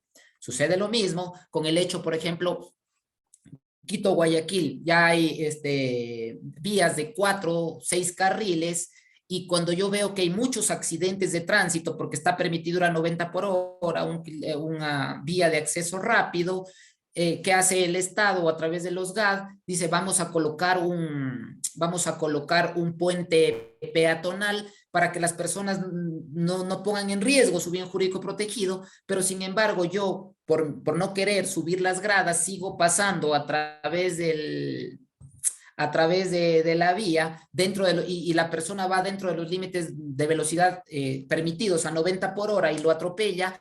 Sin duda alguna, esta persona está poniendo en riesgo a su bien jurídico protegido, porque para eso se le construyó este puente peatonal, para que él pase. Entonces, en eso consiste la autopuesta en riesgo del bien jurídico protegido. Dice, cuando una persona pone en riesgo su bien jurídico protegido, no tendría que haber responsabilidad penal, porque a él se le está dando todas las herramientas, todas las facilidades para que no esté su bien jurídico en riesgo. Sin embargo, él hace caso omiso y él mismo está buscando como tal. Eso establece la doctrina, que es básicamente es una teoría alemana que, como les repetía, los peruanos la cogen mucho y la estudian mucho como tal. Y tenemos las otras 2 causas de exclusión de la antijuridicidad, que son las formales y que son las materiales. La material básicamente indica que tiene que haber lesividad, que tiene que haber daño a bien jurídico protegido. Si no hay daño a bien jurídico protegido, no hay responsabilidad penal. En eso descansa la antijuridicidad material. Y aquí la doctrina pone un ejemplo interesante al establecer, dice, por ejemplo, yo tengo a mi mejor amigo que está en la ciudad de Quito y le digo, mira, Francisco, hazme el favor, cóbrame este cheque de $20,000, yo no puedo viajar a la ciudad de Quito, tú tienes una cédula mía, falsifícame la firma y remíteme el dinero. Perfecto, Francisco es mi buen amigo, va y hace lo que yo le indico, va al banco con mi cédula, se gira endosa el cheque por la cantidad que se ha permitido, cobra el dinero y me lo remite a mi ciudad. Por lo tanto, no hay ningún daño a bien jurídico. Si bien es cierto, inicialmente pudiéramos hablar de una falsificación de firmas, que es un delito que está tipificado, habría una conducta, la conducta sería típica, pero no pasaría el siguiente filtro de la antijuridicidad material en cuanto a que no hubo la tal falsificación, o sea, mejor dicho, a situación de que hubo la falsificación de firmas, pero no hubo lesión o no hubo daño a bien jurídico. Al no dañarse mi bien jurídico protegido, al no ser lesivo, no puede haber responsabilidad jurídica. Eso establece la antijuridicidad material. Y esto es recogido en la Constitución de la República y es recogido a través de los 10 axiomas de Ferrajoli. Ferrajoli, uno de los mayores exponentes del constitucionalismo, dice, no hay lesividad sin daño. Si no hay daño, no puede haber lesividad. Por lo tanto, pasa lo mismo. Nuestra Constitución también recoge. Tiene que haber daño a bien jurídico protegido para que sea delito. Si no hay, no existe delito. Eso, la antijuridicidad material. Y la antijuridicidad formal, en cambio, son las causas de exclusión legales que se encuentran descritas en el Código Orgánico Integral Penal, que son la legítima defensa, el estado de necesidad, el mandato de ley y el cumplimiento del deber legal y misión constitucional de la Policía Nacional y de los guías penitenciarios. Cada una de ellas tiene presupuestos que se deben de cumplir, sin duda alguna. Si no se cumplen los presupuestos, no podemos indicar que nos encontramos ante una causa de justificación, porque recordemos que estas causas lo que hacen es excluirnos de responsabilidad penal. El mandato de ley. En el mandato de ley, cuando yo soy un militar y estamos en guerra, guerra con Perú, entonces yo estoy autorizado a matar. No podré ser juzgado por haber matado, lógicamente, a la tropa, en este caso, que viene a ser enemiga por el estado de guerra en que nos encontramos. No pudiera yo hablar de una responsabilidad penal para el militar que está matando a la tropa enemiga a través de un delito de homicidio, asesinato o el que sea, por el simple hecho que estoy cumpliendo un mandato de ley. Ahora, ese mandato de ley cumple dos presupuestos: tiene que ser legal y tiene que ser constitucional. Porque lógicamente, si fuera inconstitucional el mandato de ley o ilegal, no tengo por qué cumplirlo, porque más bien estaría cometiendo un delito. Típico ejemplo: si el general le dice al cabo, al capitán, anda a mi casa y tráeme 2 cajas de whisky porque tengo una fiesta hoy noche en el casino, es una orden ilegal, es una orden inconstitucional que no tengo por qué cumplirla. Pero si la orden es legal, es constitucional y con ello voy a dañar o lesionar un bien jurídico protegido, no hay responsabilidad penal. En los famosos, nosotros vivimos los estados de excepción recientemente ante una pandemia, hace unos 2 años. ¿Qué pasaba? Se prohibía que salíamos. Teníamos el derecho a transitar libremente por la calle. ¿Quién controlaba? Los militares, los policías, que no se cometa este hecho. Teníamos limitado el derecho de tránsito ante una pandemia que era, lógicamente, para evitar mayores daños. Entonces, el mandato tiene que ser legal y constitucional. Si no es legal y no es constitucional, no se puede cumplir. Ahora, también tenemos la legítima defensa como una causa de justificación de la antijuridicidad. La legítima defensa, el estado de necesidad, el cumplimiento del deber legal de la misión constitucional a la policía, al agente penitenciario, sirve para salvaguardar un derecho propio o un derecho de una tercera persona. No necesariamente es mi bien jurídico que voy a salvar, sino también puedo salvar un bien jurídico ajeno. Cada una de ellas decíamos que tiene 3 características o 3 presupuestos. La legítima defensa nos habla de una actual agresión y que la misma sea ilegítima, porque lógicamente hay agresiones que son legítimas, como cuando, por ejemplo, personas salen a manifestar, pero no lo hacen de forma pacífica, sino dañan bienes públicos, bienes privados, atacan a la policía. La policía puede tener una agresión y es legítima, lógicamente, a través de toletes, de gas lacrimógeno, de chorros de agua. Esa agresión no viene a ser ilegítima. ¿Por qué? Porque están actuando conforme a derecho. Entonces, para que haya legítima defensa, tiene que haber una actual agresión e ilegítima. Actual agresión también es fundamental determinar que es en el momento.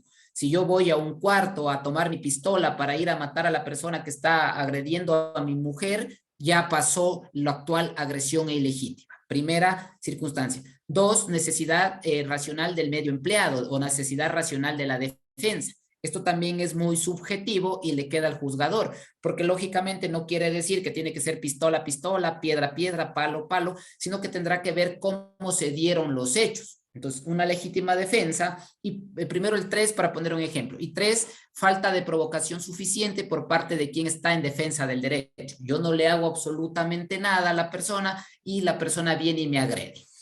Por lo tanto, por ejemplo, si una mujer está siendo agredida sexualmente en su casa por un hombre, por naturaleza el hombre tiene más fuerza y la tiene sometida con las manos. Sin embargo, ella logra escapar, logra tomar un cenicero y le da en la cabeza y lo mata o lo lesiona. Eso es una legítima defensa, sin duda alguna. Hay una actual agresión ilegítima a un bien jurídico de ella, que es la integridad sexual.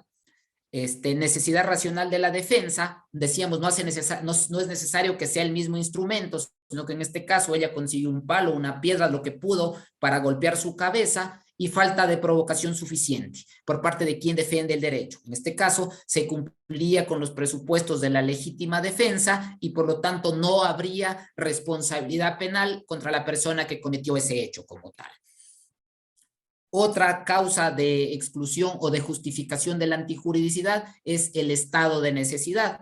El estado de necesidad también requiere de 3 presupuestos: que el derecho esté en actual y real peligro, que no haya otro medio practicable y menos perjudicial para defender ese derecho, y que el derecho que voy a lesionar no sea mayor que el que voy a salvaguardar.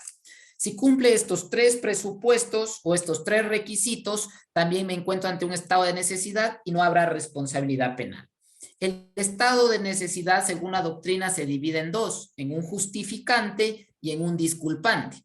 Me justifica cuando los bienes jurídicos están en contraposición, cuando el uno es mayor al otro que es menor, lógicamente. Ejemplo de un estado de necesidad justificante. Estoy en la ciudad de Guayaquil a 32, 31 grados centígrados y una persona irresponsable lo ha dejado a su hijo de 2 años dentro del vehículo con todos los vidrios cerrados. Por lo tanto, yo que voy a dañar, a romper ese vidrio con el objetivo de salvaguardar la vida de ese niño. Eso es un estado de necesidad y es justificante porque están en contraposición los bienes. Existe que el derecho está en actual y real peligro, sin duda alguna, la vida del niño que está ante ese calor sofocante. 2, que no haya otro medio practicable y menos perjudicial, no puedo hacer absolutamente nada, no puedo ir a buscar al padre, no puedo buscar a alguien que me abra el carro, sino que tengo que salvaguardar la vida del menor a través de romper el vidrio. Y 3, que el bien que voy a lesionar no sea mayor que el que voy a dañar, voy a lesionar propiedad, no es mayor que la vida. Cumple el estado de necesidad, no habría responsabilidad penal. Pero también hay un estado de necesidad disculpante. Ejemplo, yo estoy con mi mejor amigo o con cualquier persona en un bote. El bote sufre un desperfecto, hay un naufragio y hay un solo chaleco salvavidas. Por lo tanto, yo empiezo a lesionar, a golpearme con otra persona, a hundirlo, a ahogarlo, queriendo, con el objetivo de salvarme y, lógicamente, ponerme yo el chaleco salvavidas. En efecto, lo ahogo, lo mato y, por lo tanto, yo me pongo el chaleco salvavidas para tener la esperanza de salvarme. Eso se denomina estado de necesidad disculpante y por lo tanto tampoco habría responsabilidad penal y cumple con los 3 presupuestos exigidos por la norma. Que el derecho esté en actual y real peligro, está lógicamente, si estoy en un naufragio, me estoy muriendo ahogado, está en actual y real peligro. Que no haya otro medio practicable y menos perjudicial para salvaguardar el derecho, no hay más, estamos solos a mitad del mar y es la vida de él o mi vida porque hay un solo chaleco salvavidas. Y que el bien que voy a lesionar no sea mayor, los dos son vida a vida, por lo tanto cumpliría, y a esto le denominamos estado de necesidad disculpante. Y hay una última causa de exclusión de justificación de la antijuridicidad que se denomina el cumplimiento del deber legal de la Policía Nacional y del guía penitenciario. Esta es una causa que está incluida en el 2019, pero siempre existió a través de la legítima defensa que pudieran los policías intervenir. Sin embargo, se quiso, ante la ola que pasó de delincuencia que estuvimos y que nos azota todavía, se quiso imponer una causa propia para la policía y los guías penitenciarios y, lógicamente, también debe de cumplir presupuestos. Dice que el servidor policial o el agente penitenciario esté en actos de servicio o como consecuencia de ellos, que en el uso de sus atributos observe plenamente la misión constitucional, el uso proporcional, racional y legal de la fuerza y que haya o que exista un bien jurídico que esté gravemente lesionado para sí mismo o para una tercera persona. Si cumple con estos 3 presupuestos, la Policía Nacional o el guía penitenciario puede actuar tranquilamente y será una causa de justificación y por lo tanto no existirá responsabilidad penal.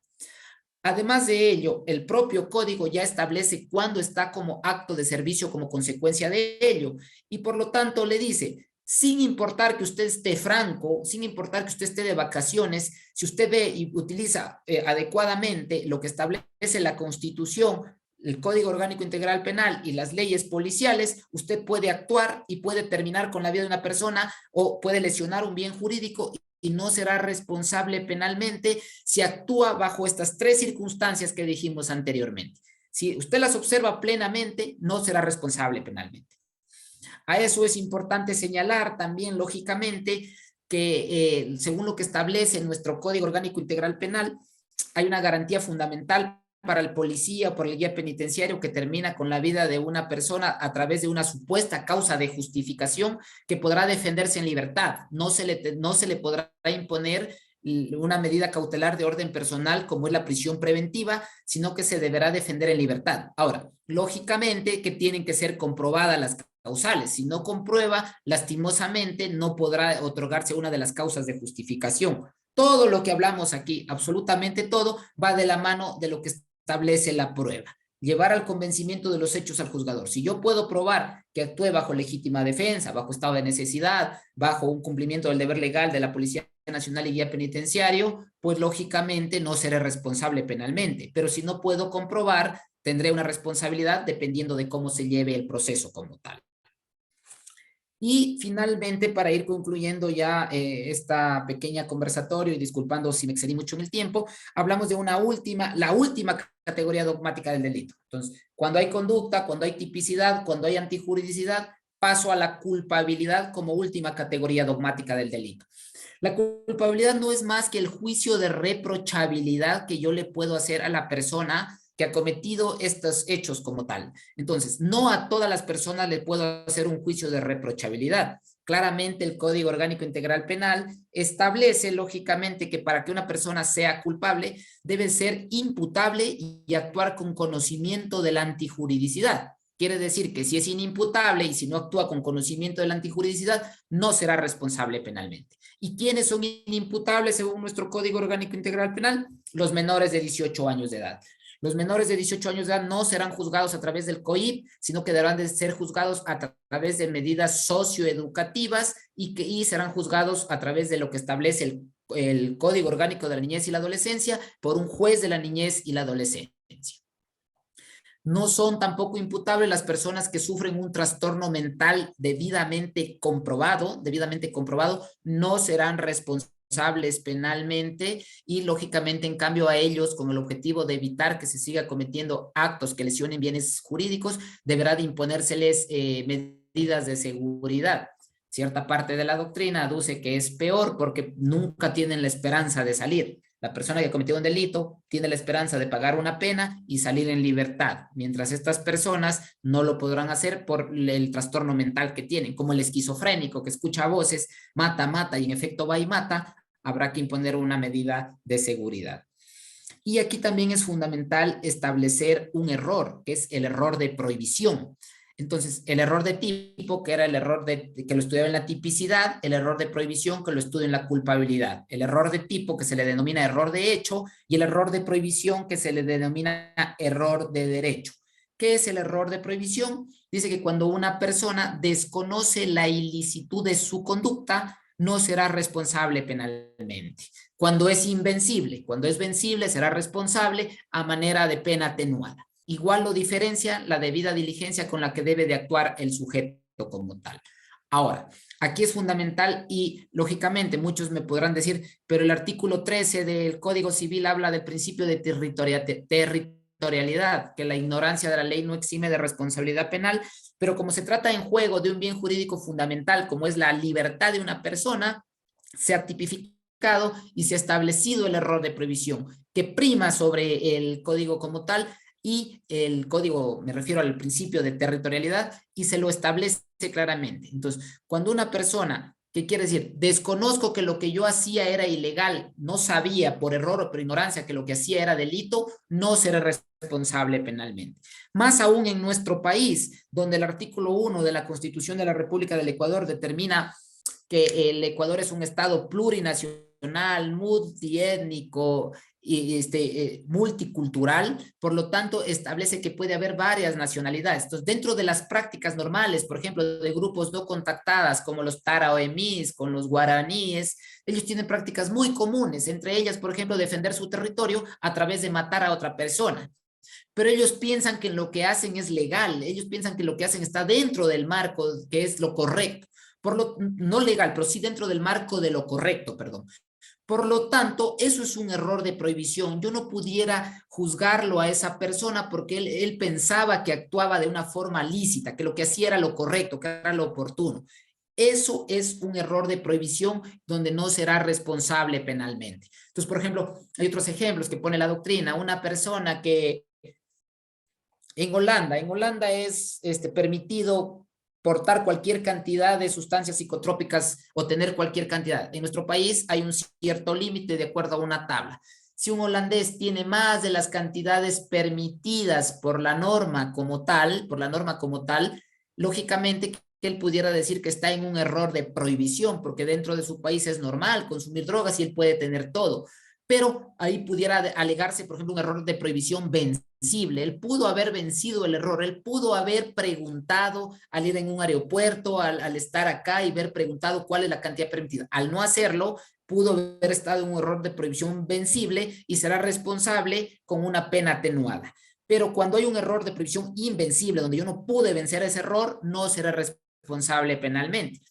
Estas personas justamente de estos grupos no contactados dentro de su alimentación se alimentan de animales que son considerados dentro de la fauna urbana, que en nuestro país es un delito lesionarlos o matarlos. Sin embargo, ello es su práctica normal. Si ellos en efecto consumen estos animales, no puedo juzgarlos por muerte animal de compañía. ¿Por qué? Porque ellos piensan que lo que están haciendo es legal, está dentro de su práctica habitual. A eso le denominamos error de prohibición.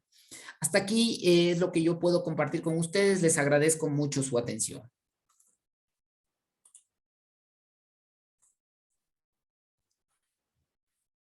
Estimado doctor, Muchas muchísimas gracias a usted. gracias.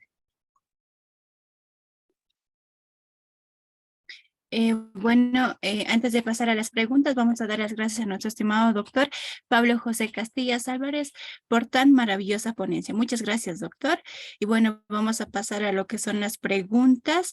Y la primera pregunta es de Diego Flores, que dice o señala: saludos, doctor Pablo Castillo. Excelente ponencia. Pregunta: ¿es culpable si una persona fue drogada para que cometiera un delito? Tómese en cuenta la inocencia del sujeto, inconsciencia del sujeto, perdón. Es la primera pregunta, doctor. Claro, muchas gracias por la pregunta y muchas gracias a la persona que la realizó. Decíamos que en la conducta tienen que haber dos requisitos fundamentales: voluntad y exteriorización de la voluntad. Si no hay voluntad, no pudiera existir una responsabilidad penal. ¿Por qué? Porque lógicamente se encuentra bajo un efecto, como en este caso, bajo una sustancia somnolienta o psicotrópica que no le permite actuar con voluntad. Entonces existiría una causa de exclusión de la responsabilidad a través de la conducta. Eso es fundamental, establecer bajo qué causa se puede excluir: conducta, tipicidad, antijuridicidad o culpabilidad. En este caso sería conducta, sin duda alguna.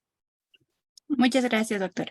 La segunda pregunta es de Oscar, que señala: buenas noches, estimado doctor. Excelente ponencia. Quería saber sobre el bien protegido de la vida. En el caso que manifestó sobre Ibarra, la fuerza pública debe hacerse el uso progresivo de la fuerza.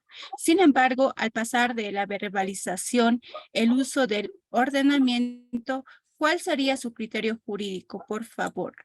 Ya, agradezco la pregunta. Bien, lo que pasa es que, claro, yo entiendo la situación de los policías nacionales, de los agentes penitenciarios y de cualquier persona que se enfrente a diario con la vida. No es tan fácil decir saco mi persona y acciono un arma de fuego. O sea, una cosa es la doctrina, una cosa es la academia, una cosa es la norma y otra cosa es estar en el momento preciso de vivir esos hechos y cómo reacciona la persona. Y ahí viene lo complicado de la situación, porque lógicamente nadie estamos preparados, por más que la policía, a los agentes, a los militares los preparen para disparar, para realizar tantos hechos, pero nadie está preparado para terminar con la vida de una persona, sin duda alguna. La conciencia, el valor ético, moral, cristiano que tenemos no nos permite. Sin embargo, de ello hay que analizar cada caso, y justamente el caso de Ibarra es un caso muy concreto, en el que se determina que los policías debieron haber actuado conforme a lo que establece la norma. ¿Por qué razón? Porque cumplirían con los presupuestos, Lo que pasa es que, y aquí se polemizó mucho, ya yéndonos lógicamente, se polemizó mucho yéndonos al lado político. Recordemos nosotros que el derecho penal, y disculpen que me salga un poco para dar un contexto, claro, muchos decimos es que el derecho penal, Ramiro Ávila Santamaría, un jurista que fue hasta juez de la Corte Constitucional, decía en una de sus intervenciones: el derecho penal es para los de poncho, el derecho penal es para los pobres, el derecho penal no es para la élite, el derecho penal no cumple la élite. Entonces, a lo mejor tenemos esa concepción de los hechos nosotros, ¿verdad? Y lógicamente, la Policía Nacional tiene miedo de actuar. ¿Por qué? Porque si actúa sabe que se va a ir detenido, sabe que tiene que pagar un abogado defensor, sabe que se lo va a lo mejor a destituir del cargo, sabe que tiene un sinnúmero de hechos que tras de él hay una familia y por eso tienen un cierto temor a actuar. Pero si la norma está ahí como tal, es por ello justamente que deberían de actuar. Y es por ello que, que yo en una parte de mi exposición les decía que hoy por hoy, con esta causa de exclusión, también se le otorga a los policías defenderse en libertad. No se les puede aplicar la prisión preventiva. Entonces, ellos, lógicamente, se encuentran preparados y saben cómo actuar. Ellos tienen un manual del uso progresivo, racional y legal de la fuerza. Entonces, si ellos saben cómo actuar, si están preparados como tal, sin duda alguna tuvieron que haber actuado en Ibarra, porque en Ibarra está claro, nosotros podemos visibilizar en los videos, se ve claro que este señor está con un cuchillo sobre el cuello de la persona, que sin duda alguna estaba gravemente amenazado el bien jurídico protegido, vida de esa persona, y por lo tanto tuvieron que haber actuado con el objetivo, lógicamente, de evitar un daño mayor. No se sabía, es más, que esta persona estaba en gravidez, eran dos bienes jurídicos protegidos los que estaban en riesgo, pero sin embargo, al no actuar, es como haberlo cometido como tal. Muchas gracias, doctor. La tercera pregunta señala, buenas noches, doctor. ¿Existe culpabilidad si el delito, digamos, matar a alguien, se comete porque estaba provocada o iniciada mediante burla por el otro? ¿Podría ser calificado como un homicidio por emoción violenta? No. Recordemos nosotros, claro, la doctrina se expande mucho, pero yo no pudiera decir, claro, alguien me está insultando, me está molestando, me está agrediendo, me está golpeando, a lo mejor yo por eso saco mi pistola y disparo como tal, no pudiera establecerse como tal. Hay un homicidio doloso. El hecho de yo querer terminar con la vida de una persona es un homicidio doloso. Aquí voy a hacer paréntesis a algo. Anteriormente, incluso los psicólogos dicen, por ejemplo, ¿qué pasa cuando yo llego a mi casa y le encuentro a mi esposa con un hombre en la cama? Y yo, lógicamente, dice, pierdo la razonabilidad de los hechos y disparo y lo mato, lógicamente. Y se hablaba de un homicidio, se hablaba de una causa, supuestamente, de una causa de que se podía excluir por ser un hecho sentimental, como tal, un crimen pasional. Pero eso está desterrado totalmente. Si bien es cierto, existe cierta parte de las doctrina que pudiera hablar de un crimen pasional, está desterrado totalmente y por lo tanto existe una responsabilidad. Más aún si alguien me provoca simplemente, existe un hecho doloso si yo quiero terminar con la vida y por lo tanto seré juzgado como tal. Muchas gracias, doctor. La cuarta pregunta señala, excelente ponencia, doctor. Una consulta. En el Perú sigue la doctrina alemana. En el Ecuador, ¿qué doctrina sigue? Nosotros somos garantistas, a ver, y ahí sí, totalmente, el Ecuador es un estado garantista de derechos, somos garantistas, pero sin embargo, perdonen esta expresión, considero que nuestro Código Orgánico Integral Penal es un Frankenstein de escuelas. Tenemos un poco del garantismo, tenemos un poco del finalismo. Ya hablaba de la asociación ilícita, no es un tipo penal garantista, sin duda alguna. Cuando yo juzgo es del derecho penal del enemigo, el derecho penal del acto, perdón, el derecho penal del autor, no del acto. Entonces, tenemos un poco de postulados dentro de nuestro Código Orgánico Integral Penal, sin duda alguna. Muchas gracias, doctor. Vamos a señalar también la pregunta que nos hace una de las participantes y dice, buenas noches, doctor.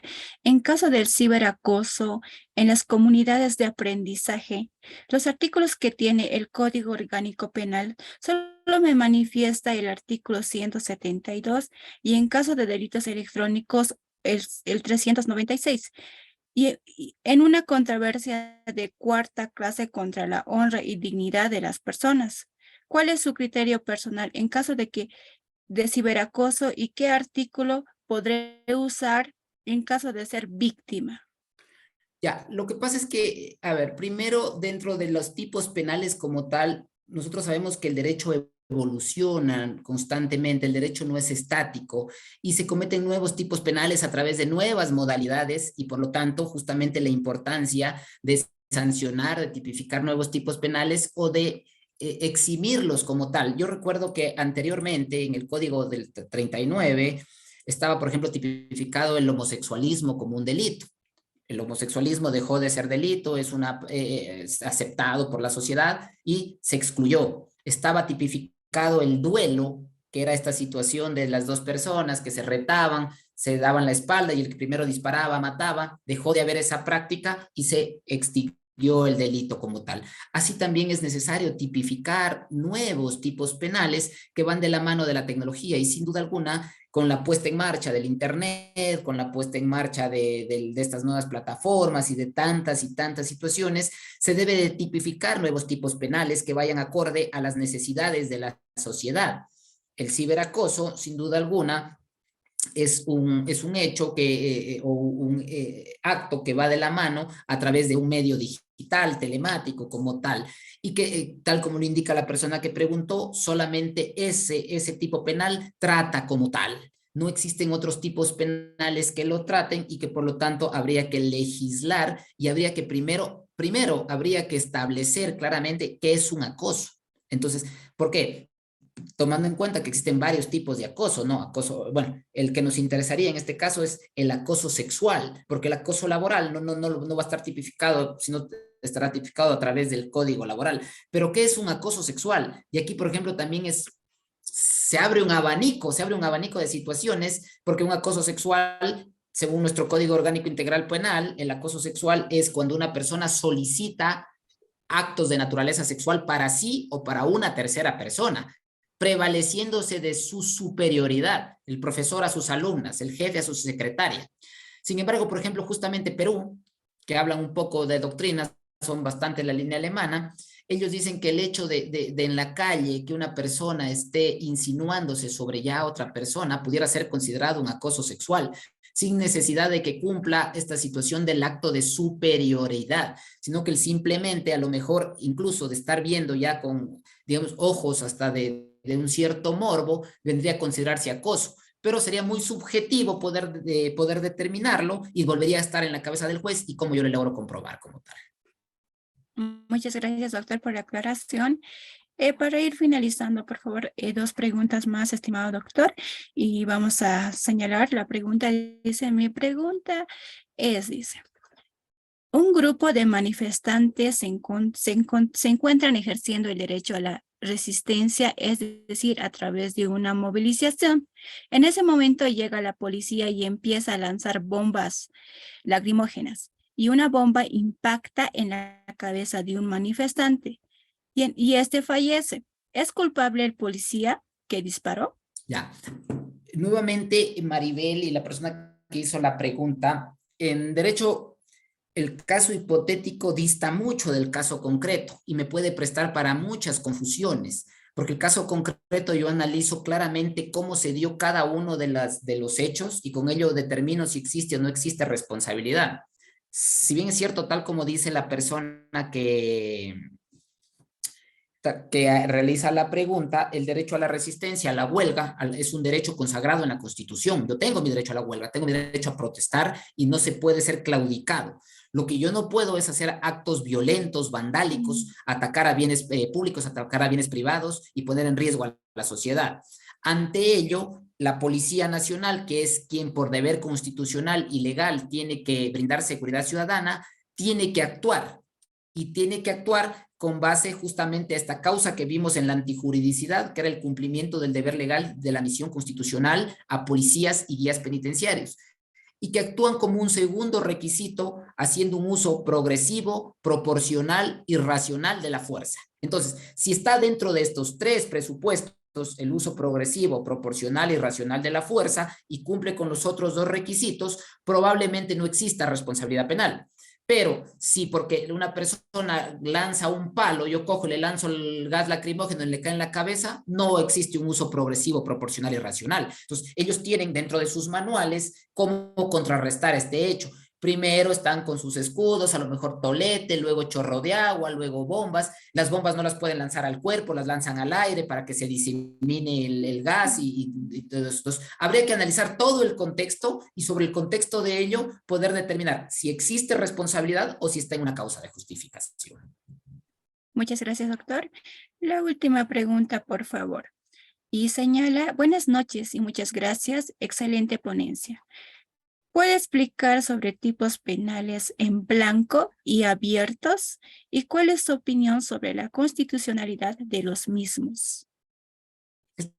A ver, el tipo penal en blanco, la ley penal en blanco es cuando no está completo el tipo penal. Eso es, el tipo penal no está en sí, ¿qué viene a ser? Cuando el tipo penal no está completo y cuando me remite a otra norma para una disposición como tal.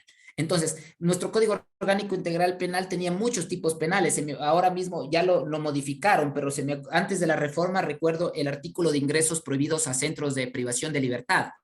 ¿Qué decía? Decía, la persona que ingrese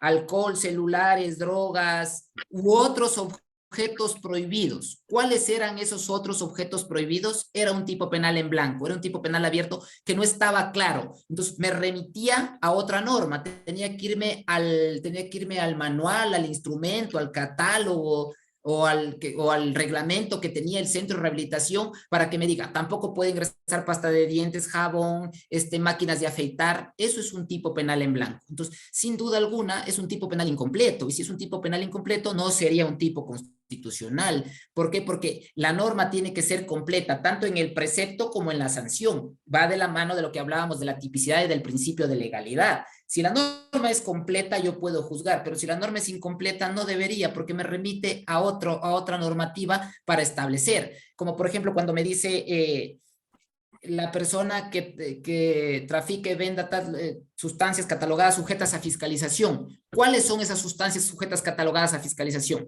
Me tengo que remitir a la norma donde me diga la heroína, la cocaína, la marihuana y tal. Entonces, eso es un tipo penal en blanco que el código debería estar completo para que sea acorde a lo que establece la normativa y la constitucionalización del derecho penal. Muchas gracias, doctor. Eh, se han mandado muchos comentarios en relación a las preguntas. Para finalizar, por favor, doctor, la última pregunta. Eh, eh, la señora Castillo señala, si un menor de edad ha cometido varios asesinatos, ¿con qué normas se lo juzgas? Ya, el menor de edad es inimputable. Nuestro nuestro COIP o nuestros legisladores que han hecho lo más fácil, ¿no?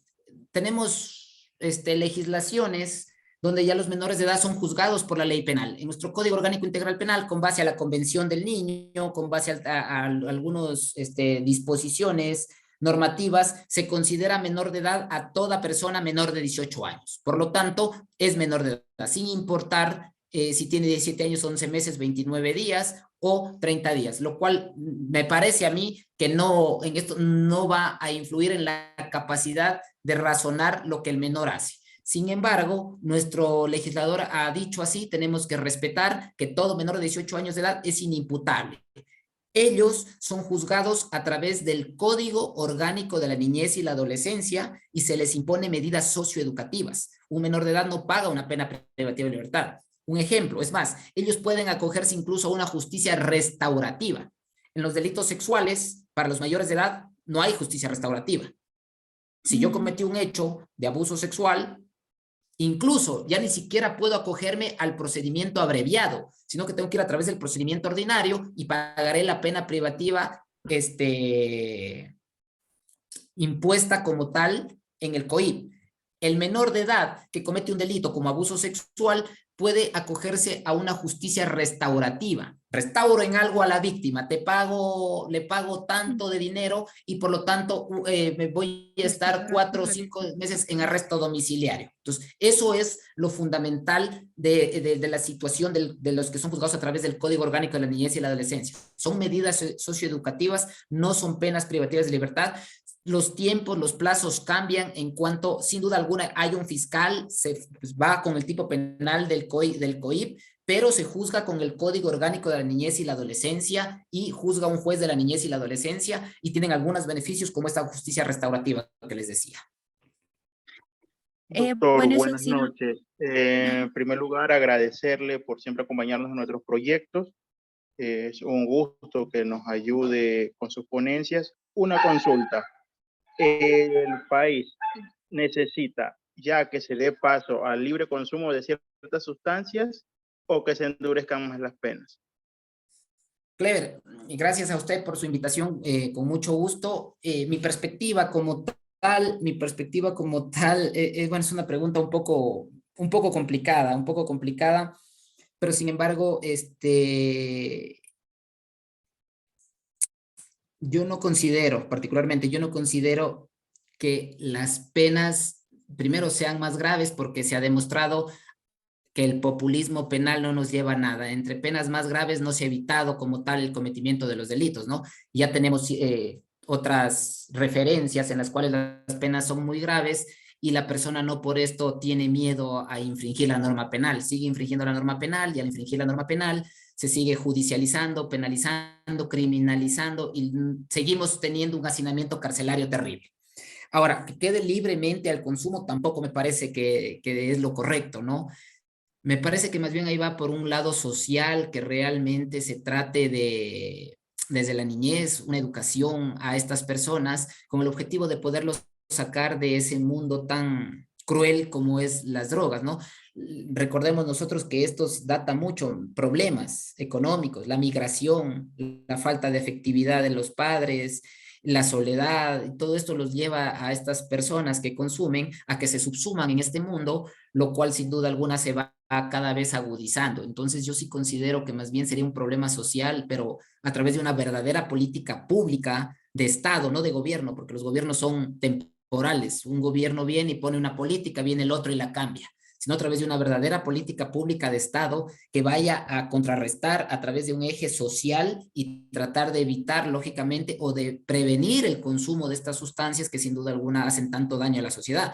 Porque con base a ello no podemos olvidarnos, Clever, que se desprende la delincuencia. Las personas roban, las personas asesinan, matan porque les hace falta la droga y como no tienen, van y la buscan y encuentran lo que sea para, o como sea el medio para poder adquirir esta sustancia que tanto daño hace a la sociedad.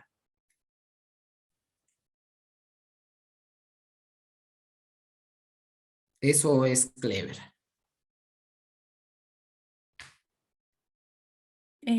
Bueno, eso ha sido la ponencia de hoy con el tema teoría general del delito. Vamos a dar las gracias a nuestro estimado doctor Pablo José Castillo Álvarez por su excelente ponencia que ha sido de mucha ayuda y aclaración para cada uno de nosotros.